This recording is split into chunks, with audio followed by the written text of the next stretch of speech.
Hi, everybody. Tonight, let's take a journey back in time. Not to a battlefield, nor to a grand court full of kings and intrigue, but to the quiet, candlelit chambers and slow-moving world of medieval beauty. In this 24-part story, we'll explore what beauty meant to the people of the Middle Ages, from noblewomen with ivory skin to peasants with wind-kissed cheeks, from holy relics of virgin saints to the hidden allure of perfume and lace. Each part of this story will gently open a different window into the ideals, rituals, objects, and emotional stories behind the pursuit of beauty long ago. Tonight, in our first part, we begin with the simple question: what did it mean to be beautiful in medieval times? And why did it matter so deeply in a world often ruled by cold stone, hard work, and prayers whispered to unseen saints? The year is 1320. The air in the stone manor is still, but not silent. Somewhere, a spindle turns. A fire crackles faintly in the corner. The heavy wooden shutters are drawn tight against the evening wind.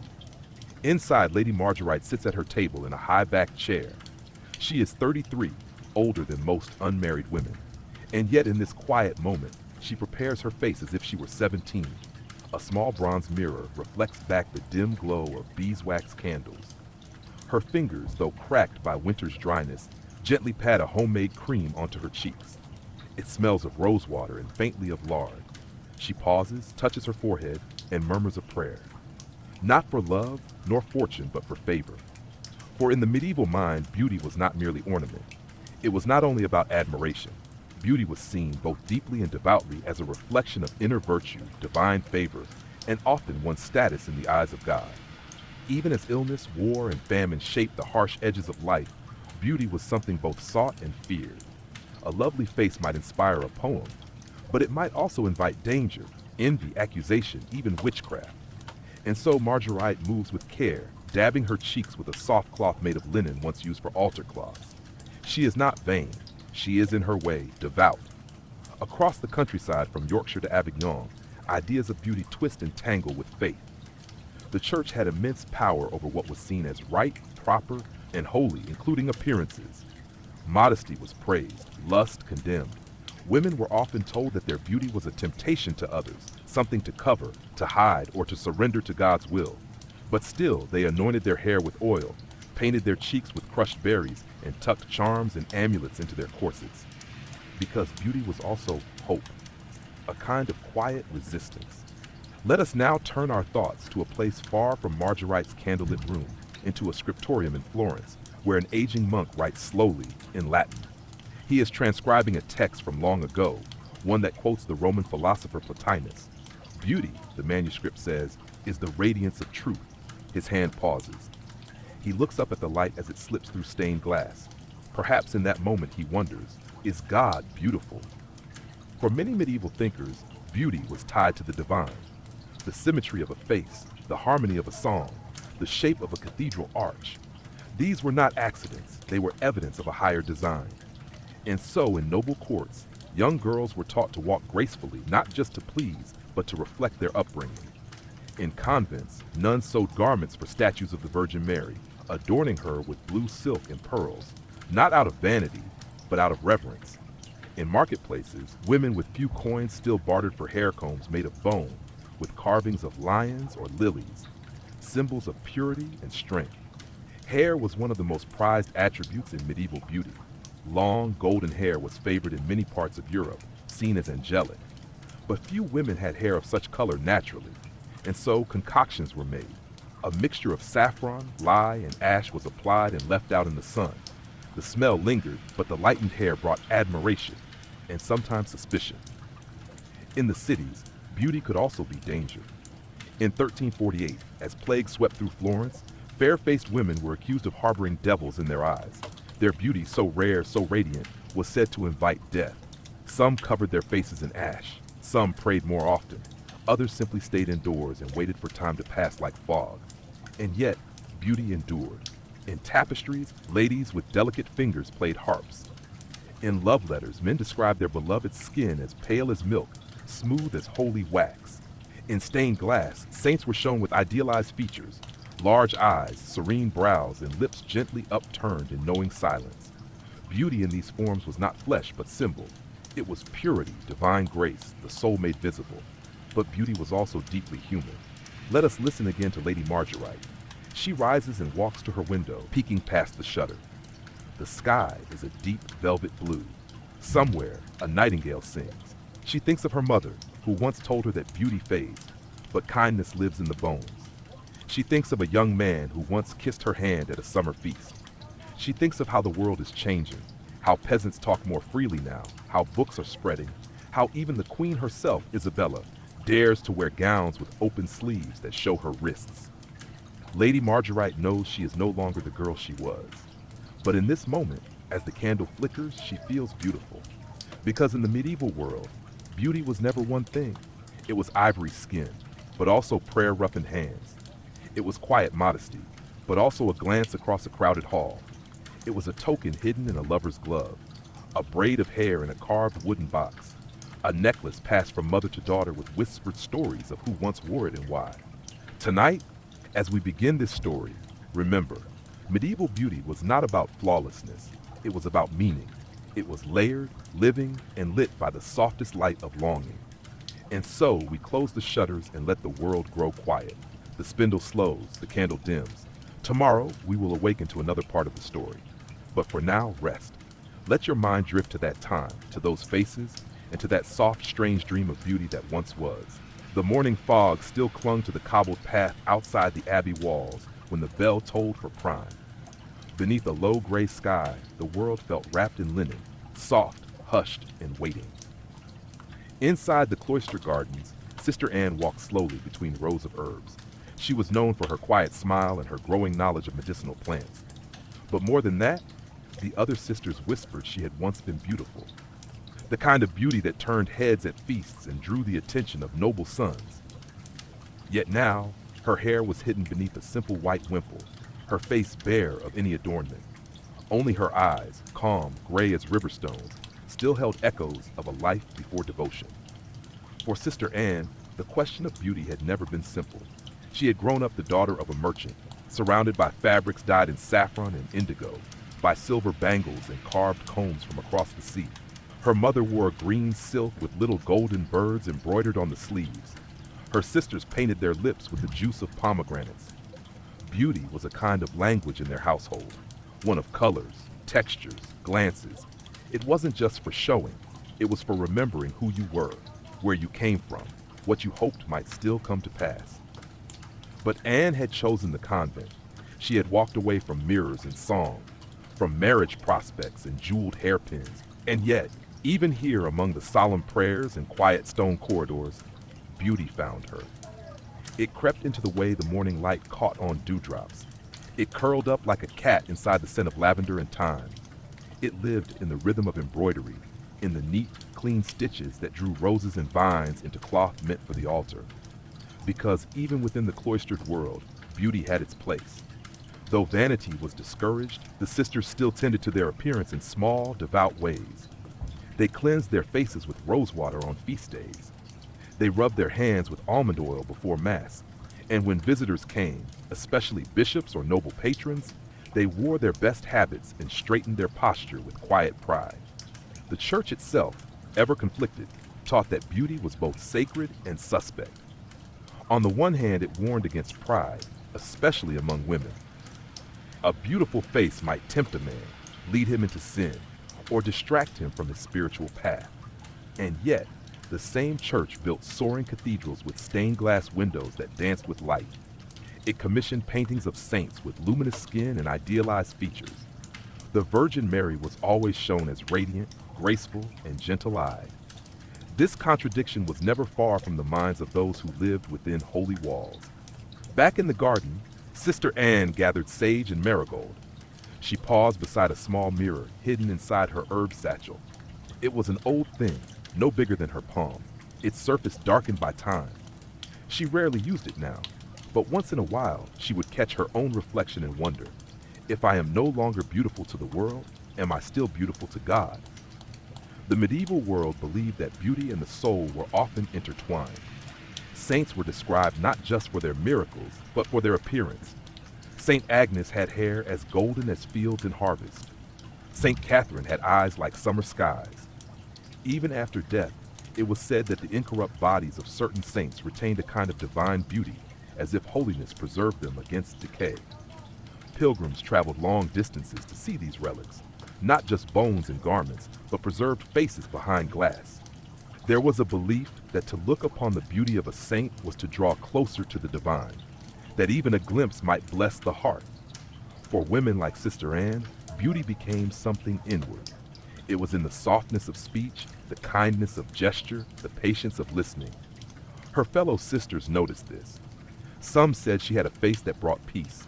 Others simply felt calmer when she entered the room. And outside the convent, the world continued to evolve. In towns and cities, women's fashions began to change with trade and influence from the east. Veils grew longer, sleeves widened, new colors emerged, deep burgundy, rich lapis blue, dyes once reserved for royalty, but now slowly trickling into the wardrobes of the wealthy. Alongside this came a fascination with cosmetics. Recipes passed from hand to hand, crushed pearl powder for pale skin, soot mixed with oil for eyeliner, honey as a natural balm. But there was danger in these concoctions. Some women, desperate to lighten their skin, applied mixtures of white lead and vinegar. The effect was dramatic, but over time the poison seeped into their blood. Faces became swollen, teeth loosened, and in the worst cases, death followed. Still, the pursuit of beauty persisted. Pale skin was so prized that women avoided the sun and wore wide-brimmed hoods. Tan skin, though common among field workers, was seen as coarse and low-born. Beauty, in many ways, marked one's class. The daughter of a blacksmith might have thick arms and sun-freckled cheeks. The lady of a manor would have soft hands and a forehead plucked high, a fashion that suggested intellect and refinement. In some regions, it became common to remove the hairline entirely to create the illusion of a taller brow. Women endured this pain in silence, believing it added to their dignity. Back in the abbey, the bell rang again. Sister Anne gathered her bundle of herbs and walked toward the chapel. As she passed the stone archway, she noticed a young novice crying silently by the fountain. The girl, barely 15, had arrived 2 weeks prior, sent by a father who could not afford her dowry. Her name was Beatrix, and her skin was pocked from fever, her eyes always lowered. Anne knelt beside her and gently placed a hand on her shoulder. "You are not forgotten," she whispered, "and you are not without beauty." The girl looked up, surprised. In that moment, Anne saw something in her, a quiet resilience, a spark of grace waiting to unfold, not in the shape of her face nor the smoothness of her skin, but in the way she held herself, even in sorrow. Beauty, she thought, is not just what is seen, it is what is endured, what is hoped, what is carried through the dark and still shines. That night, as Anne lit a candle before the statue of the Virgin, she prayed not for youth or radiance. She prayed for the strength to keep seeing beauty in all its hidden forms. The wax flickered, and the wind outside whispered like a voice just out of reach.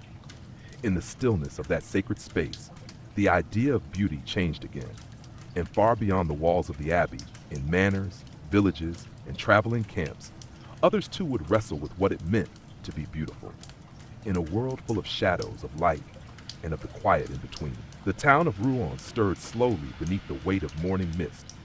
Market carts creaked over worn stones, their wheels wobbling through puddles left by last night's rain. Somewhere, a rooster crowed with half-hearted conviction, as if unsure whether the sun would truly break through. The air was thick with the scent of wet wool, iron from the nearby smithy, and the faintest trace of rosemary from a merchant's stall. In the heart of the town, nestled between the butcher's alley and the weaver's square, lived a woman known simply as Isabeau. She was neither noble nor holy, neither wealthy nor destitute. She ran a small shop that sold soaps, balms, and tiny vials of perfumed oil. Though unremarkable to many, her reputation for fixing faces and lifting hearts reached beyond the winding streets and even into the whispers of nearby abbeys. Isabeau was in her 40s, her hair streaked with gray, her hands permanently scented with lavender and myrrh. Yet despite her age and the fine lines that danced around her eyes, people said she held a kind of quiet glamour. Not beauty in the youthful sense, but something older, something earned. Her morning routine had not changed in years. At dawn, she would boil water with thyme and lemon peel. She would bathe her face with the steam, hum a tune from her childhood, and murmur a greeting to her late husband, whose absence was felt most during these quiet hours. Then, before opening the shutters, she would arrange her small tools: ivory combs, coral beads, dried rose petals, and small pots of rouge made from red ochre mixed with beeswax. In a world so often ruled by dirt, labor, and grief, Ysabeau's shop was a place of small magic. Young brides came to her for help on their wedding days, seeking cheeks that glowed like blush wine and hair scented with crushed violets.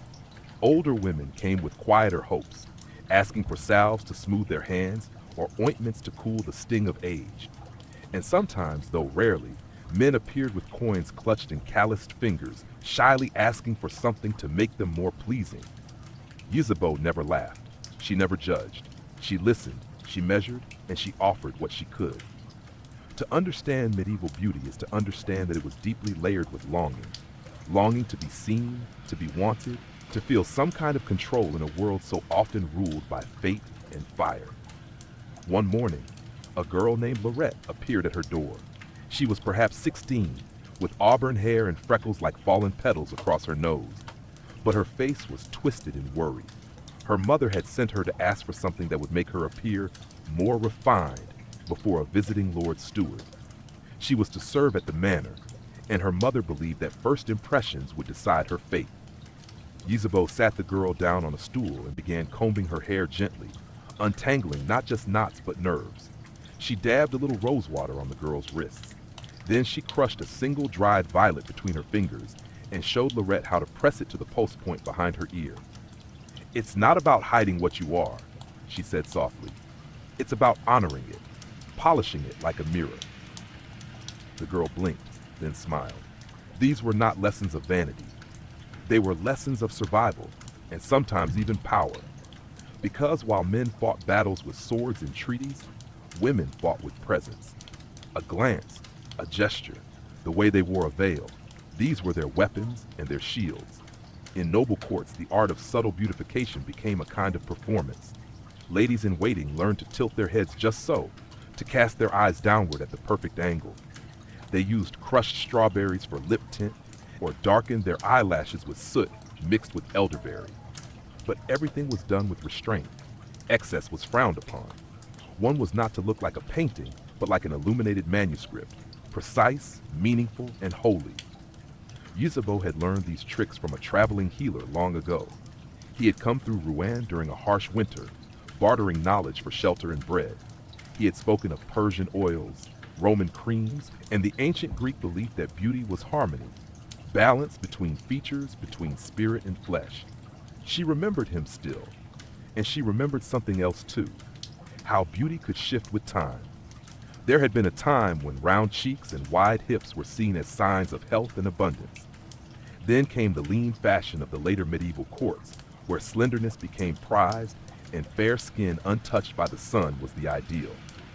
Faces were softened with chalk, shaped with shadows of ash, and brows drawn high to mimic those of royal portraits.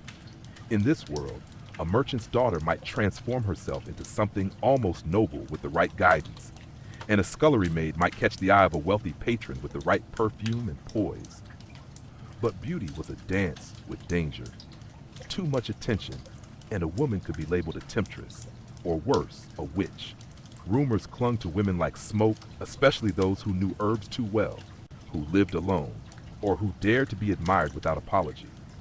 Ysabeau had seen women burned, not for crimes, but for their glow. She had heard the cries of envy and fear twisted into holy judgment, and so she taught her visitors not just how to look beautiful, but how to carry it quietly, to tuck it behind layers, to wear it like armor beneath a smile. That evening, after Lorette had left with her little jar of balm and her newly smoothed hair, Ysabeau sat alone by the fire. The candlelight made shadows dance across the walls. She reached for a tiny vial tucked into her apron, a perfume made with musk, cedar, and one rare drop of ambergris. She dabbed it onto her wrist and closed her eyes. She no longer needed to be beautiful for anyone, but the scent reminded her of summer days long gone, of laughter at the fair, of her husband's voice when he called her his, light in the fog. And that, perhaps, was beauty too. The memories that lived in skin and scent, the echoes of love long past, the comfort found in small rituals. Outside, the wind began to rise, whistling gently through the chimneys. Isabeau leaned back in her chair and let her thoughts drift like perfume in the night. For beauty, in the end, was not just about faces. It was about presence. It was about persistence.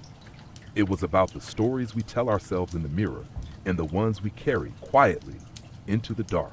In the highlands of northern Wales, where mist clung to the craggy hills and sheep grazed in sleepy clusters, a small village nestled between two ridges lived a rhythm untouched by courtly fashion or cathedral bells. It was here, under the thatched roof of a modest timber home, that Elidwin stirred from sleep. The air was cold, not biting, but enough to make her reach for the woolen shawl beside her bed. Her fingers, hardened by years of weaving and fieldwork, moved with quiet certainty. Elidwin was a widow, but not a lonely one. Her son had taken over much of the work in the fields, and her daughter-in-law often joined her in tending the loom and dye pots. Still, the mornings were hers, a time when the world was silent, except for the breath of wind across the moor and the distant bleating of animals waking. She approached the small basin set by the hearth. A chunk of ice floated on the surface of the water. She cracked it with the back of a wooden spoon and splashed her face. The cold hit sharply, but it awakened her gently, like the soft sting of nettle tea. There was no mirror in her home. She had not owned one since she was a girl, and even then, it had been no more than a piece of polished metal tucked into her mother's dowry box. Instead, she measured her appearance through the eyes of others, the approving smile of her neighbors, the gentle way her granddaughter traced the lines in her face, the way her old dog still rested its head on her lap. In places like Elidwin's village, beauty was shaped by weather and work. It was in the strength of the arms that lifted hay, in the endurance of feet that crossed stony paths each day to fetch water. A healthy flush in the cheeks from bracing wind was often admired more than any powdered face. Soft hands were not desirable. They suggested idleness. A woman's worth was bound to her usefulness, and her appearance reflected her labor. But even here, in this rugged land of rain and root cellars, rituals of beauty existed. Once a week, the village women would gather by the stream just past the willow grove. They came with baskets of herbs, pots of lard, and stories tucked between their shawls. Together, they bathed, not out of luxury, but tradition. Elderflower was steeped in hot water for washing hair. Nettle leaves were crushed and applied to soothe aching joints. Clay from the riverbank was sometimes smoothed onto cheeks to cleanse and calm the skin. These gatherings were not spoken of as beauty time, but they were that and more. They were ceremonies of care, of connection, of belonging. Young girls would listen wide-eyed as older women passed down wisdom, not just of childbirth and planting seasons, but of how to braid one's hair so it stayed all day, or which roots made the skin glow faintly golden after a winter of pale meals. They would learn that a thread of blue wool tied at the wrist could keep away jealous glances, that wearing a sprig of rosemary behind the ear on feast days made even the plainest girl feel like a princess. Elidwin remembered the first time she had gone. She had been 12, shy and bird-boned, her hair a tangled mess. Her mother had taken her hand and walked her past the fields, saying only, "It's time." There, at the stream, she had felt her place among the women settle into her like warmth. Her grandmother had smoothed a bit of heather oil onto her brow and whispered, "You are of us now." Now, decades later, Elidwin was the one who whispered. She passed her knowledge to her granddaughter, Iona, a child with dark curls and curious fingers. She showed her how to weave dried flowers into cloth for scent, how to use cooled ashes mixed with honey to clean stubborn stains from hands, and how on special days, like the eve of Beltane, to paint the lips with the juice of ripe blackberries. Because beauty, in its truest form, was not a performance. It was remembrance. It remembered the touch of hands now gone, the songs sung at cradles, the patterns etched into old pottery, and the way a braid coiled around the head like a crown passed down through generations. The village men rarely spoke of beauty in women. They praised good bread, well-cut hay, obedient children. But in private moments, they noticed.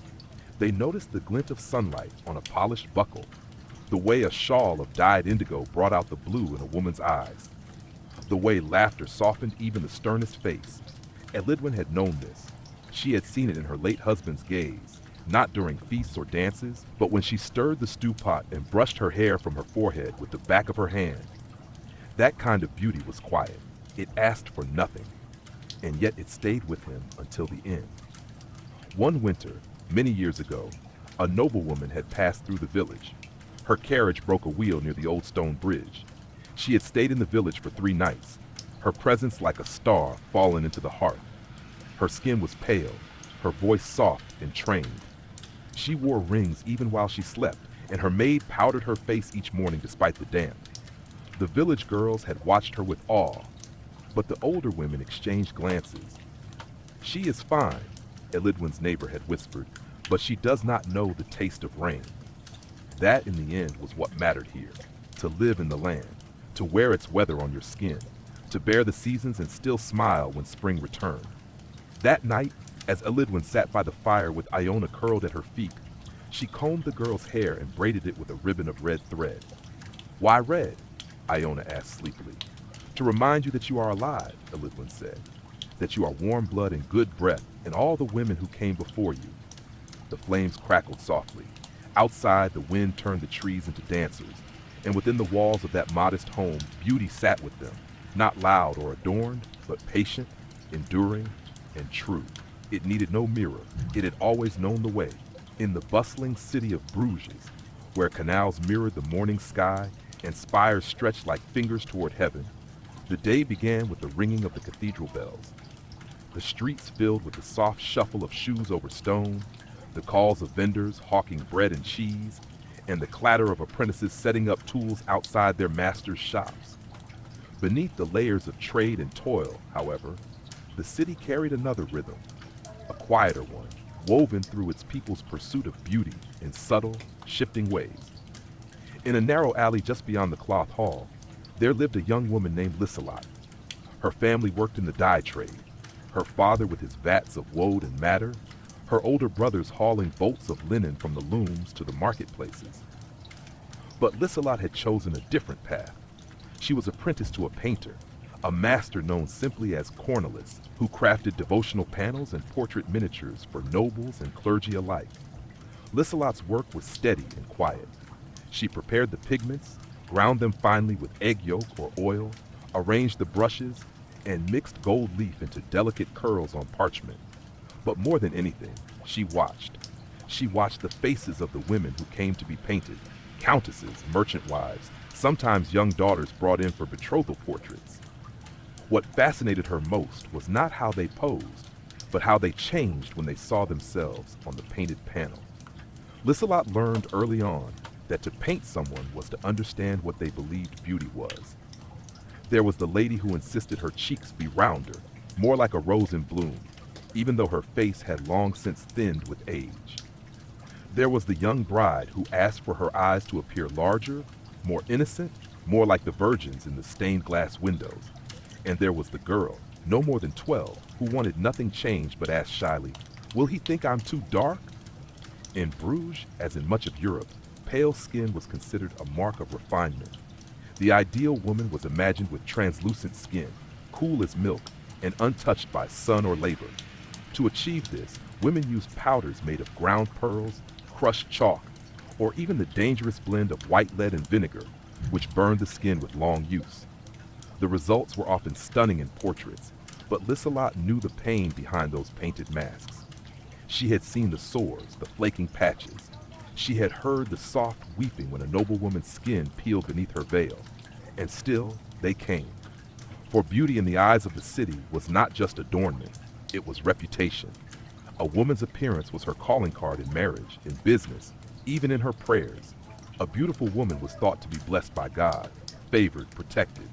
And yet the standards were so narrow, so exacting, that few could ever truly reach them. Cornelis, for all his skill, was a kind man. He never mocked his subjects. He always painted what they asked, no matter how small the detail.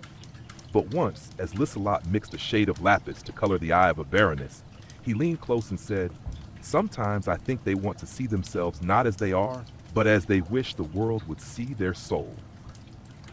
It was a thought that stayed with her. That winter, Lissalot began painting in secret. At night, by the glow of a tallow candle, She would sketch the faces of women she saw during the day. The baker's wife with arms strong from kneading dough, the elderly widow who always wore blue and carried dried lavender in her basket, the girl who swept the painter's doorstep with ash on her hands and a ribbon in her hair. She painted them as they were, not pale, not plucked, not made up with pigment and illusion, but real, warm, worn, alive. In doing so, Lissalot began to understand something that her patrons never quite dared to say aloud, that beauty in the city had become a kind of theater.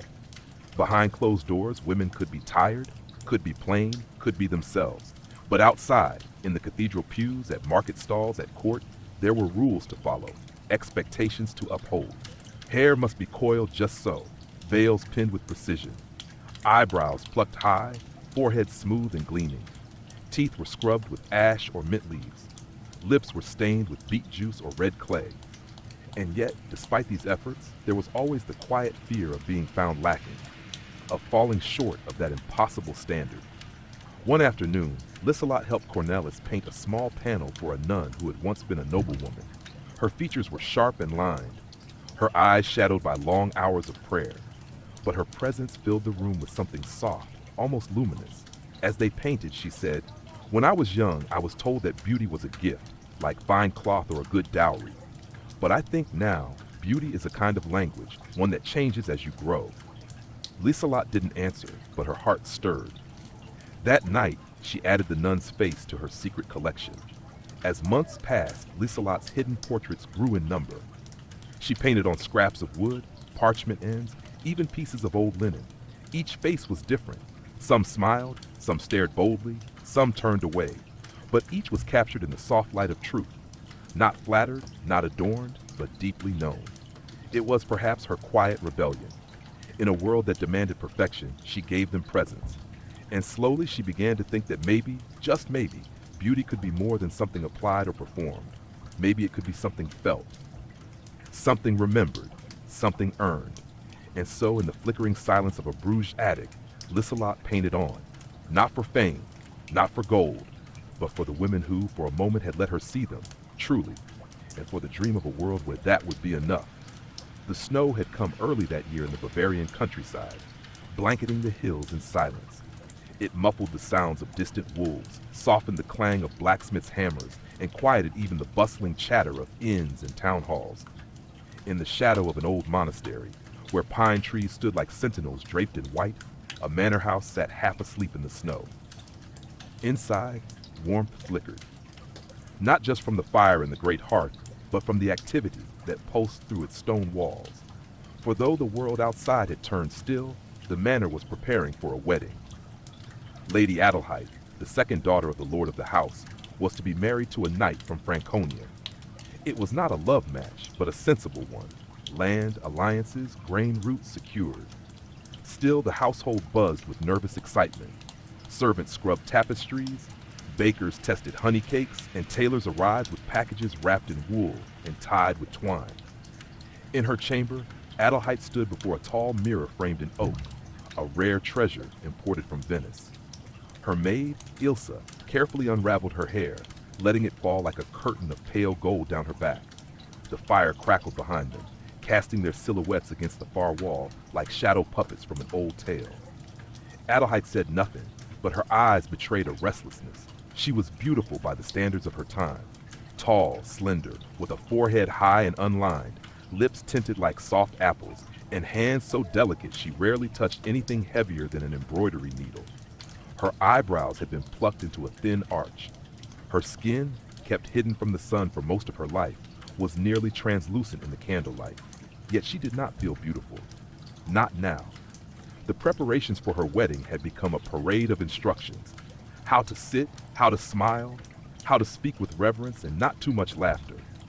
Her gowns were measured to hide the curve of her waist, her posture adjusted by thin reeds tied beneath her bodice to keep her spine straight. Her veil would cover her hair entirely, despite it being one of her most praised features.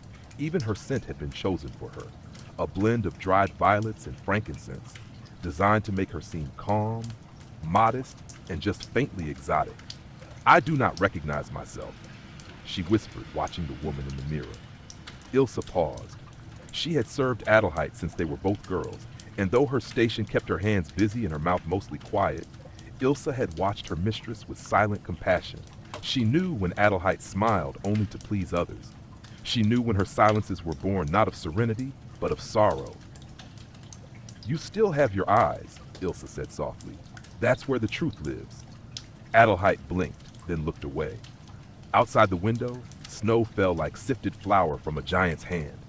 Somewhere below, the kitchen staff shouted over boiling pots, and in the chapel, the priest rehearsed the nuptial blessing. But in this small room, time seemed suspended. Beauty, for noble women like Adelheid, was a performance that began in childhood and rarely ended. From the moment she could walk, she was taught how to hold herself, never slouch, never run.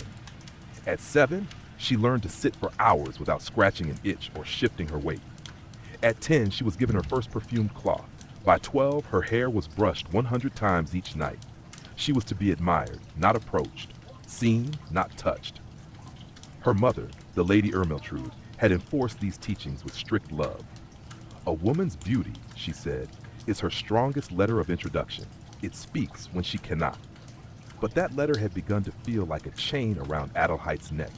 As the snow deepened, guests arrived. Nobles wrapped in fur cloaks, knights in polished mail, heralds bearing painted shields. The great hall glowed with candlelight and pine boughs.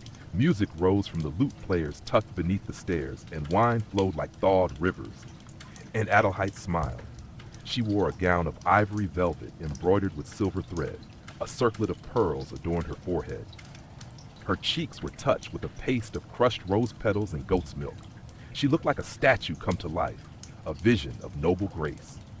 But as she stood beside her soon-to-be husband, Sir Gerlach, and listened to the priest's words, her mind drifted to a memory. She was 15, hiding in the stables after a storm. Her dress was soaked, her hair loose, her hands covered in mud.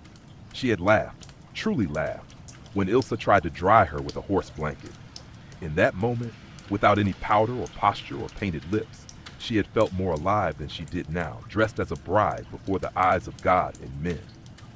After the vows, after the feasting, after the ceremonial dances, Adelheid returned to her chamber alone. The veil was removed, the pearls untied. Her hair was loosened once more, though not with tenderness, but routine. Her new husband was called away by an urgent letter, leaving her with the unexpected gift of silence. She approached the mirror again, unsure of what she would see. What stared back at her was still the bride. But beneath the layer of rouge, behind the veil of ceremony, she saw something else flicker, a question, a longing. Was there a beauty that belonged only to her? Not to her family, not to her new house, not to the expectations etched into every movement, but to her alone? She closed her eyes. In that darkness, she imagined a face streaked with rainwater and straw, a girl with a crooked smile, a heartbeat faster than propriety allowed, and eyes that had not yet learned to look downward. She would find her again, not tonight, perhaps not for many winters, but one day when the world was quiet and her role as wife and lady had softened its grip, she would walk alone into the woods behind the manor.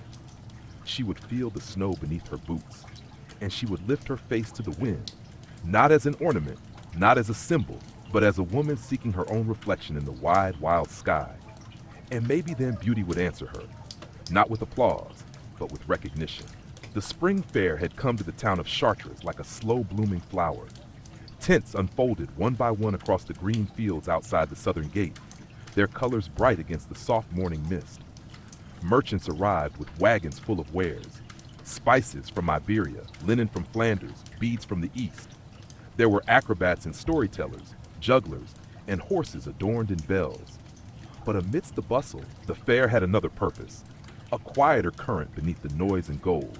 It was a time for matches to be made, not just trades, but marriages. Among the gathered was a girl named Colette, the daughter of a cobbler whose stall stood near the stables.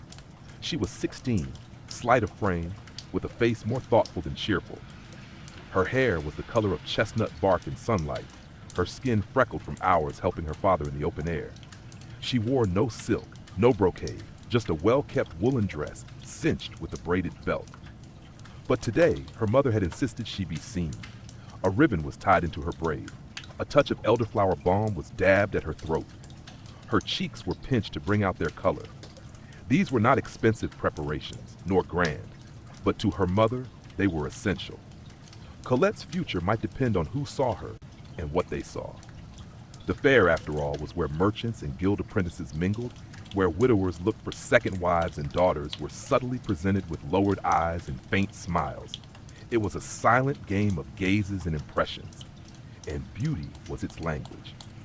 Colette walked slowly through the fairgrounds, heart thudding, her eyes flicking toward groups of boys clustered near the ale tents.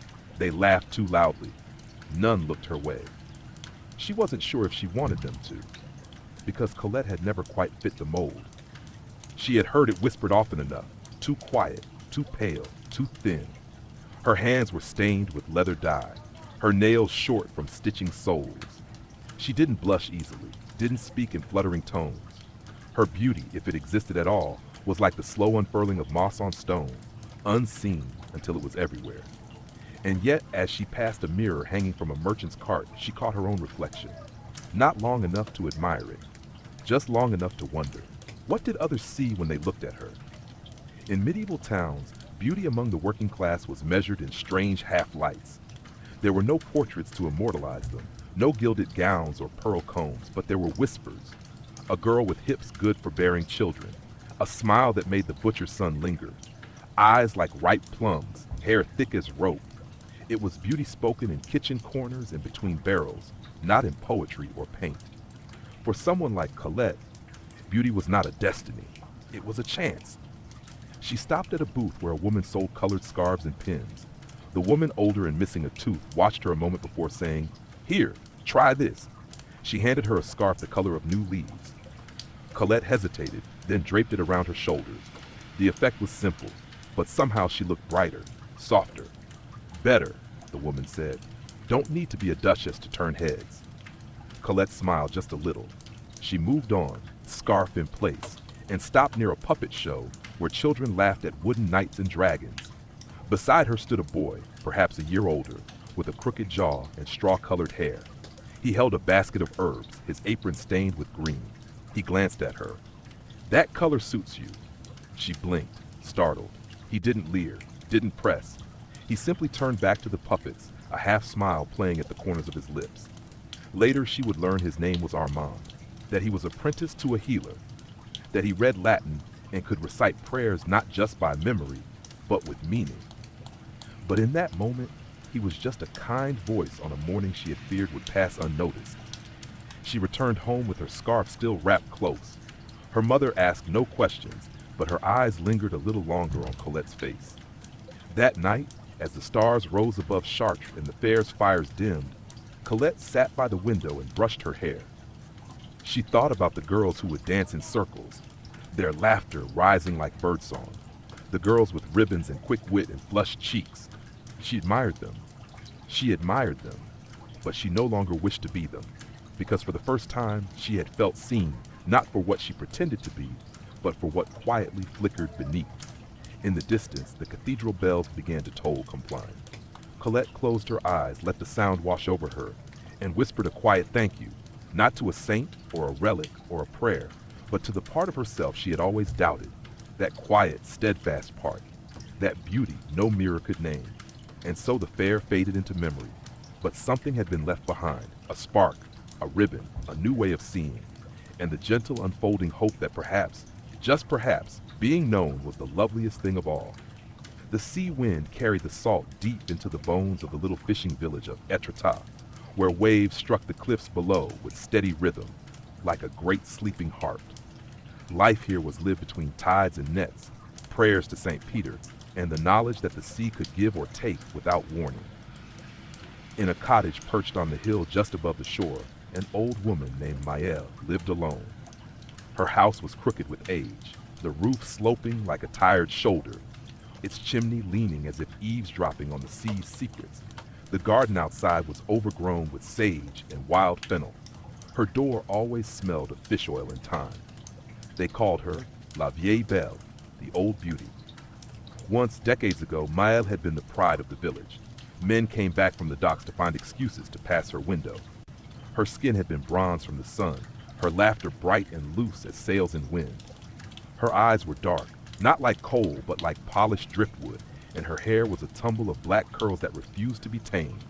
She had not married, many had asked, some with good names and strong votes, but she had always smiled and said, "The sea doesn't share me well."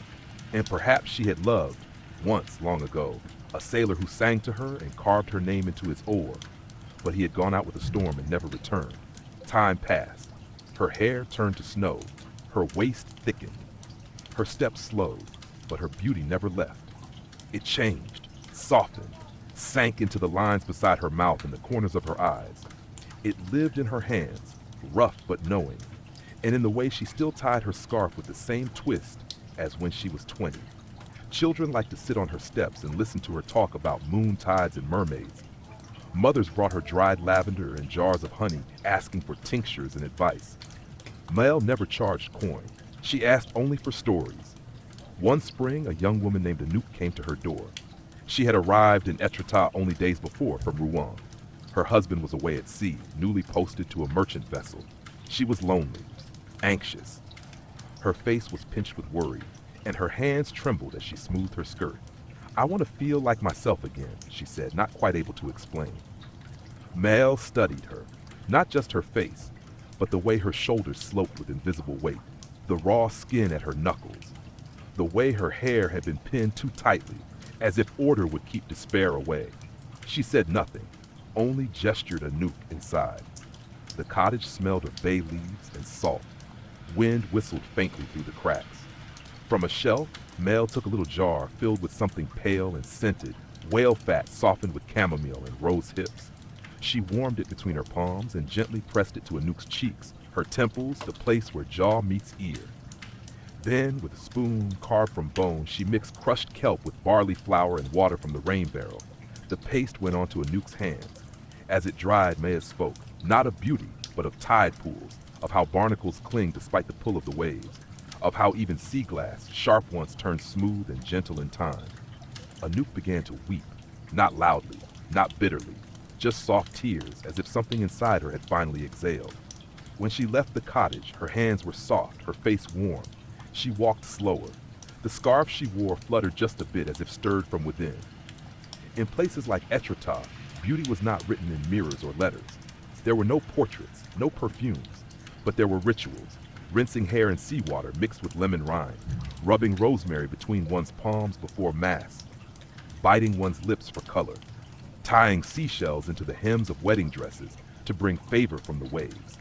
Even widows wore earrings shaped like fish to remind themselves they were still part of the current. Mael, though old, still tended to herself each morning. She brushed her hair with a comb made from whalebone. She painted her nails with crushed berries once a week.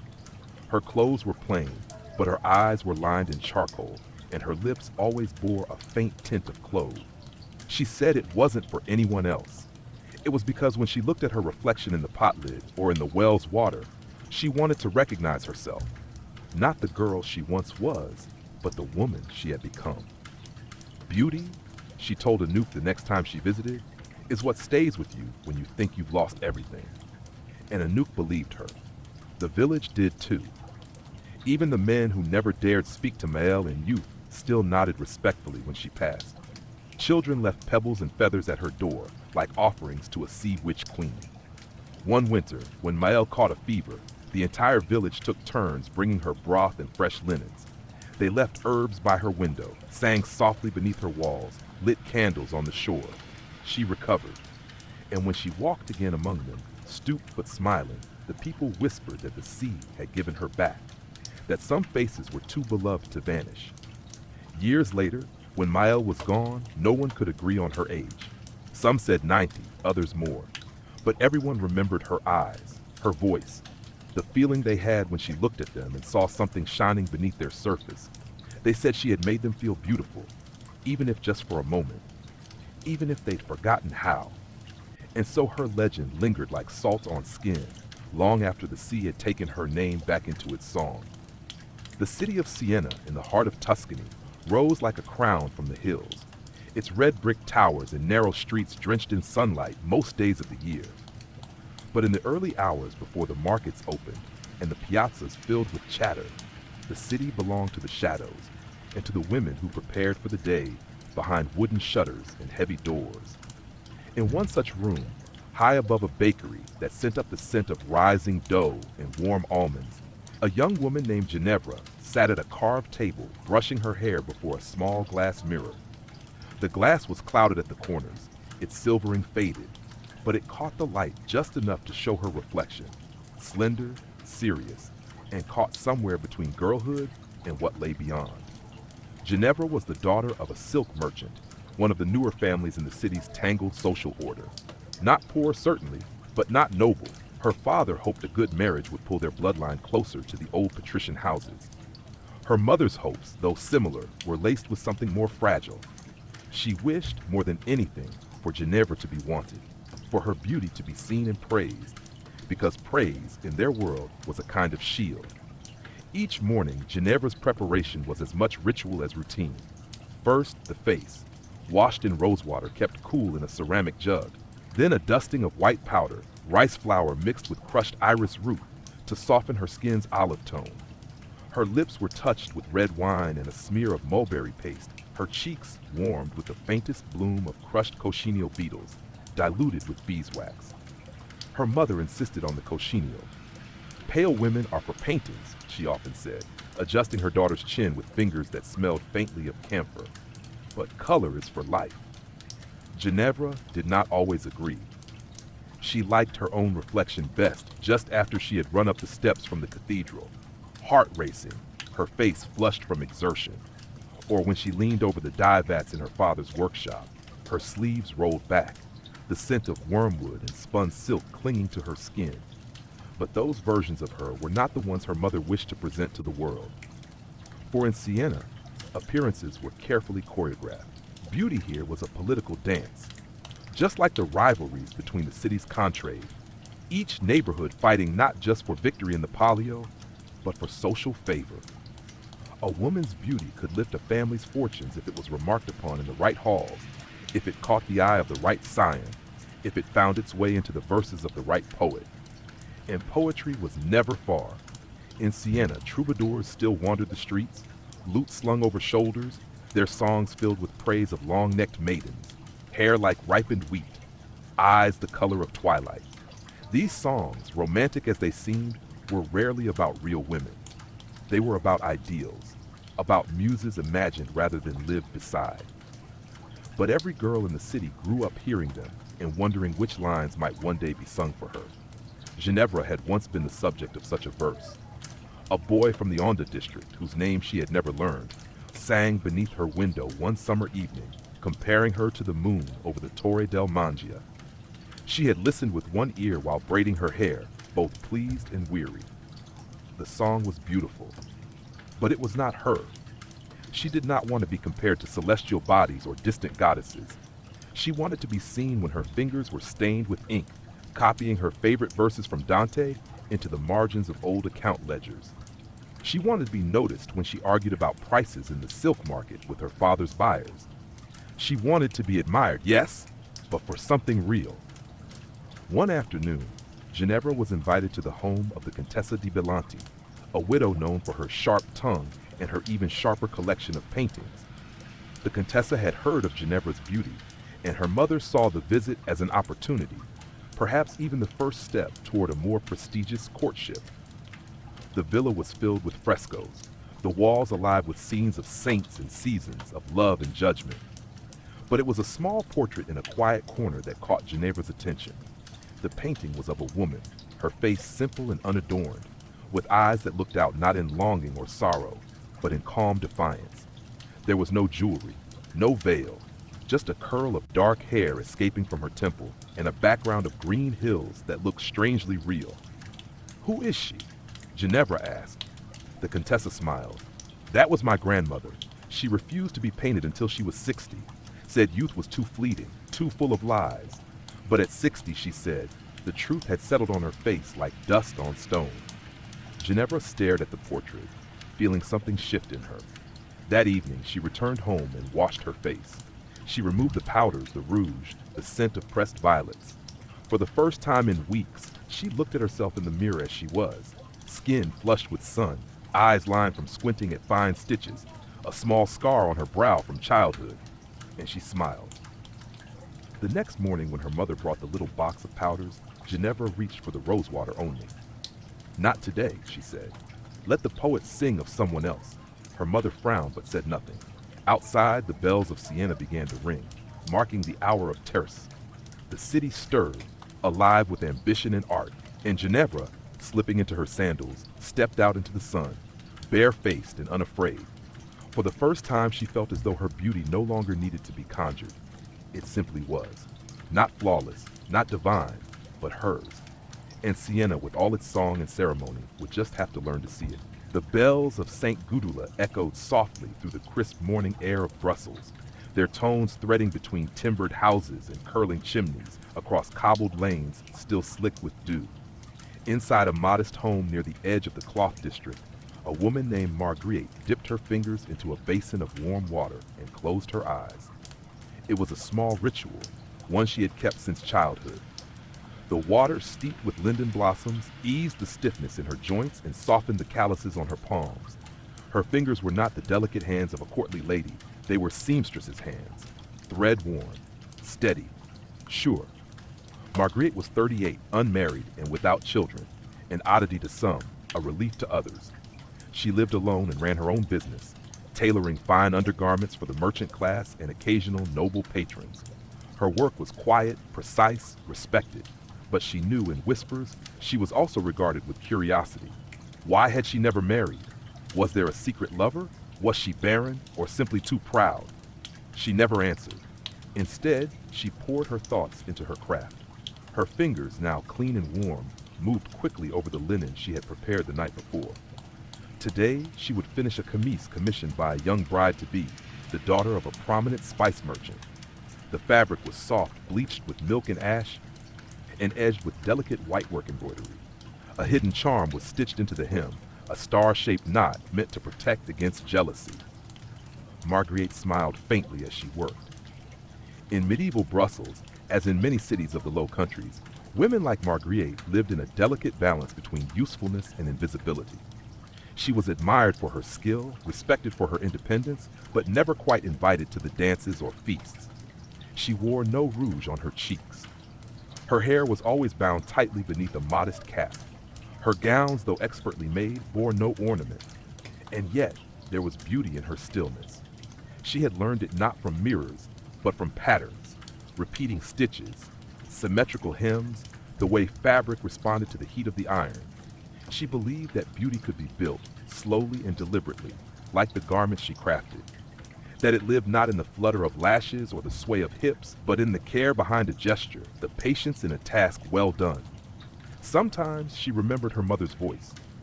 "Don't waste your beauty on looking," she had said once, smoothing Marguerite's hair when she was just a girl. "Let it live in your hands. Let it be something you give, not something you chase." It had stayed with her. One afternoon, as the sun cast long shadows through the workshop window, a knock came at the door. Marguerite opened it to find a familiar face. Anke, the baker's sister, a woman of 45 with arms strong from kneading and laughter that came like birdsong. She held a bundle of fabric and looked sheepish. "I've nothing to offer but flour and apples," she said, "but I'd like a new dress for the May feast." "Something pretty." Marguerite stepped aside and let her in. The two women spent the next hour taking measurements, choosing patterns, speaking softly about color and shape. Anke's shoulders relaxed. She smiled more. And when Marguerite brushed her hand lightly over the curve of her waist, she said, "I forgot I even had this shape." When Anke left, promising a pie as payment, Marguerite stood alone again in her workshop. But this time, it felt different. Because beauty, she realized, was not always about being looked at. Sometimes it was about allowing others to feel seen, to remember that they still held something within themselves that could be softened, celebrated, cherished. And she, with her quiet skill and her thread-bound days, had the gift of helping them find it again. That evening, Marguerite lit a candle and picked up a mirror that lay untouched in a drawer. It was small, worn at the edges and smudged from years of disuse. She held it up to her face, studied the lines around her eyes, the curve of her brow, the way her lips turned ever so slightly upward even in rest. She did not think herself beautiful in the way the poets wrote or the painters brushed, But she saw something she hadn't noticed in years, a face shaped by years of purpose, of kindness, of honest work. She lowered the mirror, blew out the candle, and returned to her sewing. Outside, the bells rang for vespers, and the city turned golden beneath the setting sun. In the homes and workshops of Brussels, women prepared for sleep, for prayer, for the next day's labors. Some wore perfumes, some sang lullabies, some simply sat in silence and watched the light fade. And among them was Margaret, who stitched one more star into the hem of a dress, not for beauty's sake, but for remembrance. And in that quiet golden hour, the needle moved as if guided by something older than fashion, older than longing. A devotion not to appearance, but to grace. In the mountain town of Hallstatt, where the peaks kissed the clouds and the lake held reflections like secrets, spring came slowly. Snow lingered in the shadows of the pines, even as the crocuses pushed through thawing earth. It was a place where the wind spoke in whistles, and silence was a familiar neighbor. Here, nestled between stone and water, lived Katerina, neither noble nor peasant, but something in between. Her father had been a salt miner, his hands always coated in the fine dust of the mountain's gift. He was gone now, buried near the chapel with a small wooden cross. Her mother had died when she was young. And so Katerina, now 26, lived alone in their old cottage with a white cat and a shelf full of dried herbs hanging like upside-down chandeliers. She was not what most would call a beauty. Her nose was slightly crooked from a childhood fall. Her eyebrows were thick and never plucked. Her skin was touched by wind and sun, not pale and powdered. She moved with the ease of someone unconcerned with being watched. But the townspeople still called her the Mountain Rose, not because she was delicate, but because she bloomed in her own wild way. Each morning, Katerina drew water from the well and rinsed her face with snowmelt. She ground oat flour and dried mint leaves into a powder for cleansing. Sometimes she rubbed her skin with beeswax scented with juniper. She wore her hair loose in winter and braided in summer, often with a ribbon the color of bark or smoke.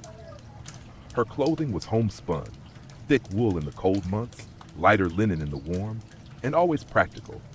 But there was a grace in her simplicity, a kind of honesty that softened even the sharpest eyes. She worked as a healer, though she never called herself that. People came to her with fevers, sore joints, stomach complaints, and broken hearts. For each, she had a remedy. Not just tinctures and teas, but words, gentle questions, a way of listening that made even the proudest men speak softly. One morning, a merchant's wife named Hilda came to her door. Hilda was wrapped in furs, her cheeks flushed with the effort of the climb up the mountain path. She was known in town for her beauty, rosy complexion, hair like golden thread, and gowns always stitched with silver trim. But today, her eyes were tired. Her hands, usually gloved, were bare and trembling. "I need something," she said. "I don't know what for, but I don't feel like myself anymore." Katerina said nothing. She led her to the chair by the fire and poured her a cup of hawthorn tea. As Hilda sipped, Katerina gently brushed her hair, unraveling the elaborate curls into long waves. "You've been wearing a mask too long," she said simply. Hilda blinked. "It's what I must do. I'm a wife, a woman of standing. People expect." "But what do you expect of yourself?" Katerina asked. The fire cracked. The cat purred in the corner. "I used to laugh louder," Hilda whispered. "Before the rouge, before the mirrors, before I learned what it meant to be watched." Katerina nodded. Later, she gave Hilda a jar of balm, lavender and marjoram, thick and cool, and a cloth dyed with crushed berries for her lips. "Not to impress," she said, "to remember." When Hilda left, her step was lighter. Her veil fluttered as if caught by an invisible joy. In the days that followed, other women came, not in crowds, but in ones and twos. They came not for vanity, but for restoration, for something gentler than the world had offered them. And Katerina, who never considered herself beautiful, became the keeper of theirs. She understood something others often forgot, that beauty was not only seen, it was felt. It was in the way someone carried sorrow without bitterness, in the way they offered their hands without hesitation, in the way they let the wind kiss their cheeks without fear of ruin. The town began to speak differently about her. "She reminds me of spring," they said, "the kind that comes slowly but never leaves." And though Katerina never asked for praise, she felt it. in the way people lingered a little longer when they passed her cottage, in the way children gave her flowers without being told to, in the way women stood straighter after spending time in her kitchen. One evening, she stood by the lake as the sun dipped behind the mountains, turning the water into gold. Her reflection wavered on the surface, not flawless, not composed, but alive. She smiled, not because she had become what others called beautiful, but because she had remembered what they had forgotten, that beauty is not in the symmetry of a face or the softness of skin. It is in the presence of a soul at peace. And in that peace, Katerina walked home, barefoot, wind in her hair, light in her eyes, leaving footprints in the thawing earth, like the petals of a rose blooming where no one had thought to look.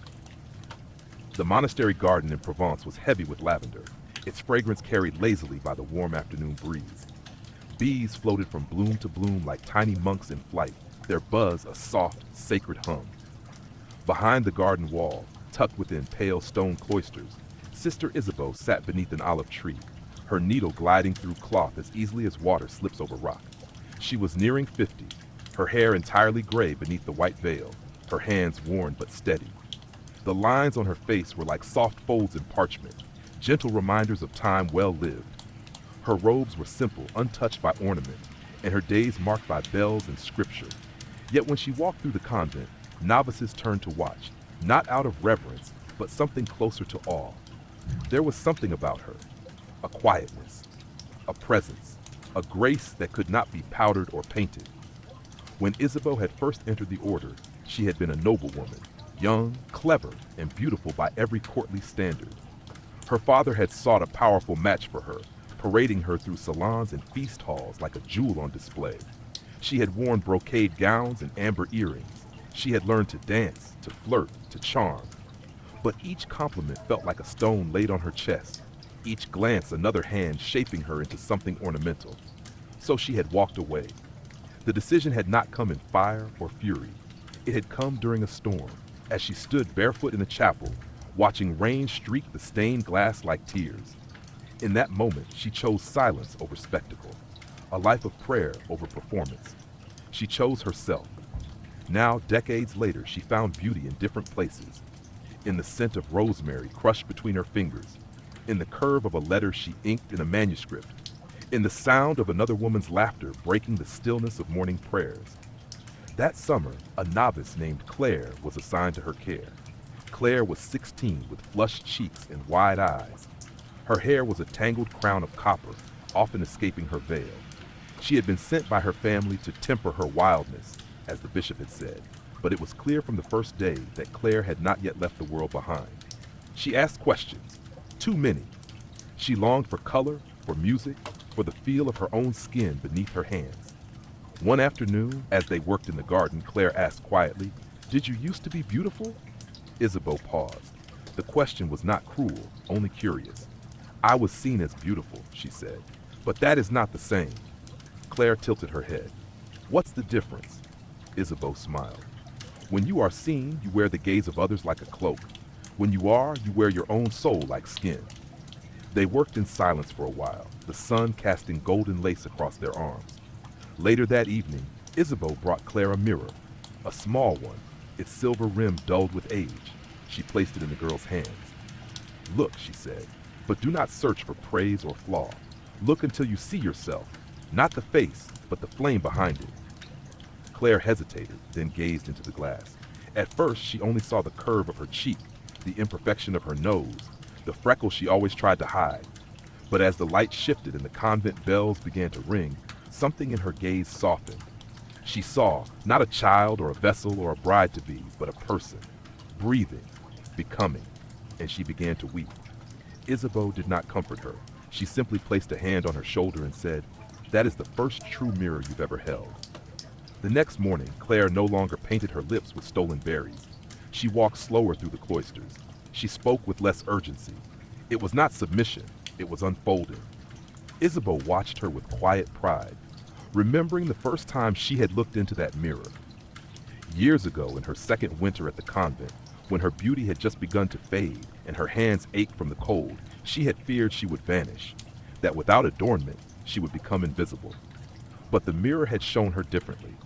It had shown her the beauty of endurance, of truth, of stillness. Now, as the days lengthened and the garden bloomed in full, Isabeau found herself more content than she had ever been at court. Her beauty no longer needed audience or approval. It was in the way she tied her sandals, in the way she listened, in the way she moved through the world like a stream, clear, quiet, and unwavering. And the novices learned, slowly, to see it. Not in her face, though there was gentleness there. Not in her body, though it moved with certainty, but in her being. And when she died many years later, they did not bury her with jewels.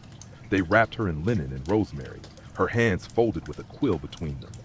And the women of the convent whispered, not of her beauty, but of how she had taught them to find their own. Not in mirrors, not in praise, but in the soft, steady glow of a life without needing to be seen.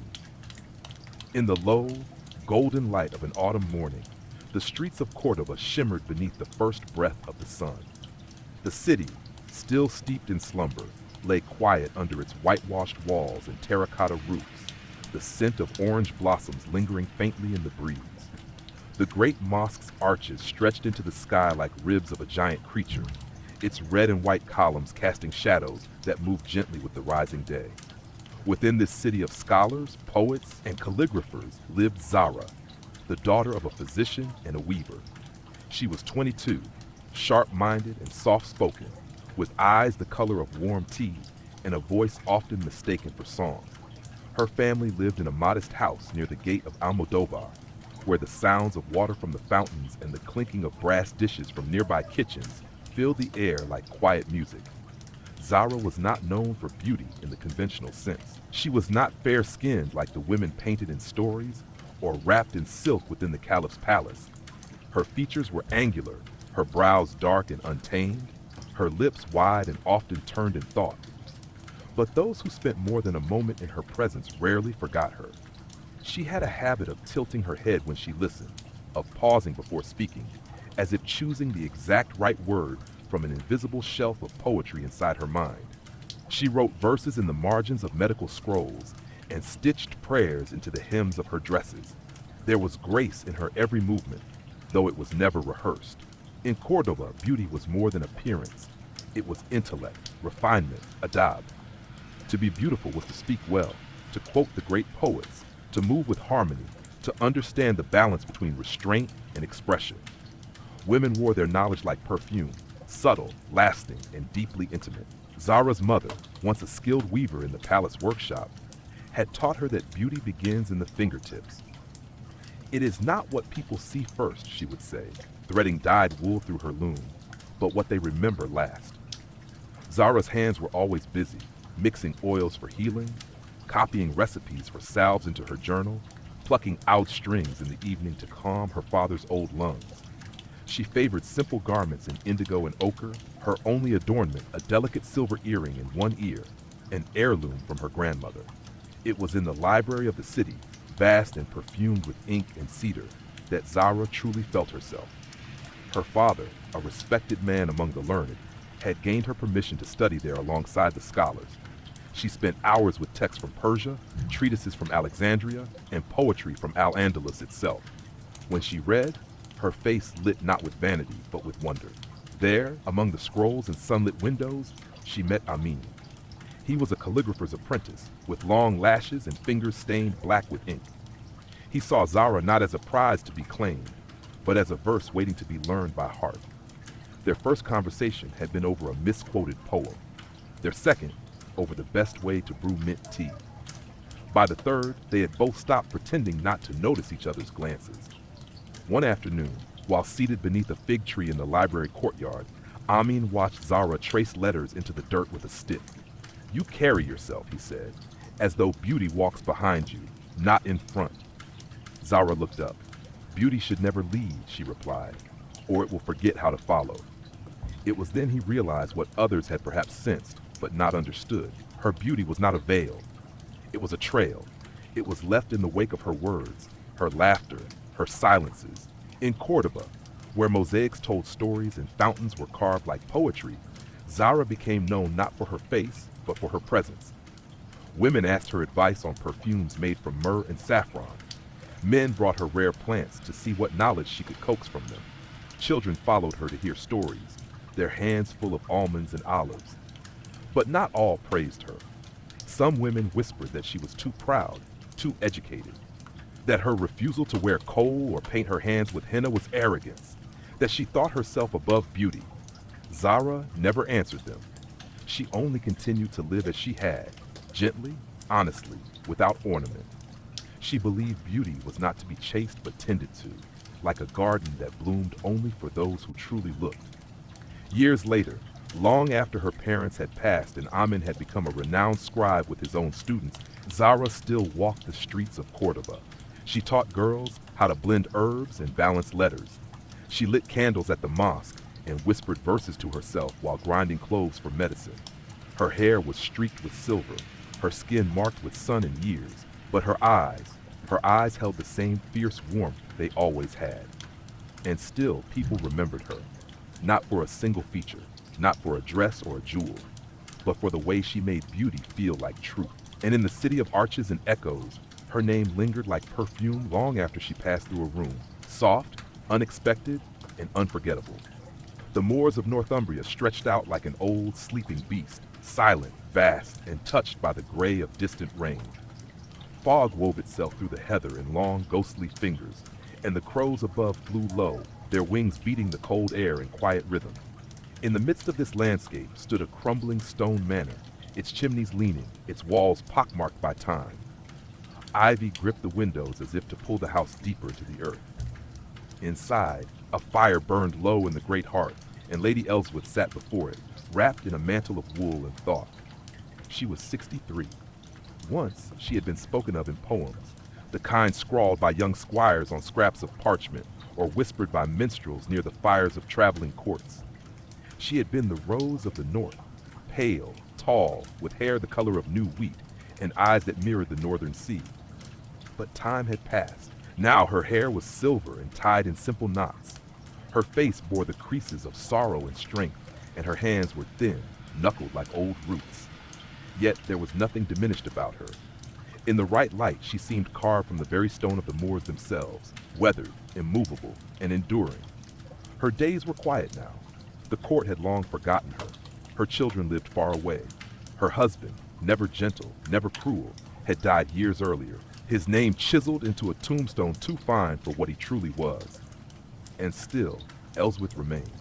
She kept the house in order with the help of a single servant, a boy named Will, with hair like soot and eyes full of questions he rarely asked. Each morning, she walked the path behind the manor, down to the stream where the water ran clear over ancient rocks. She washed her face there, even in winter, and let the wind sting her cheeks pink. She said it kept her honest. In her chambers, she kept no mirror, not out of shame, but because she had grown tired of reflections that only told half-truths.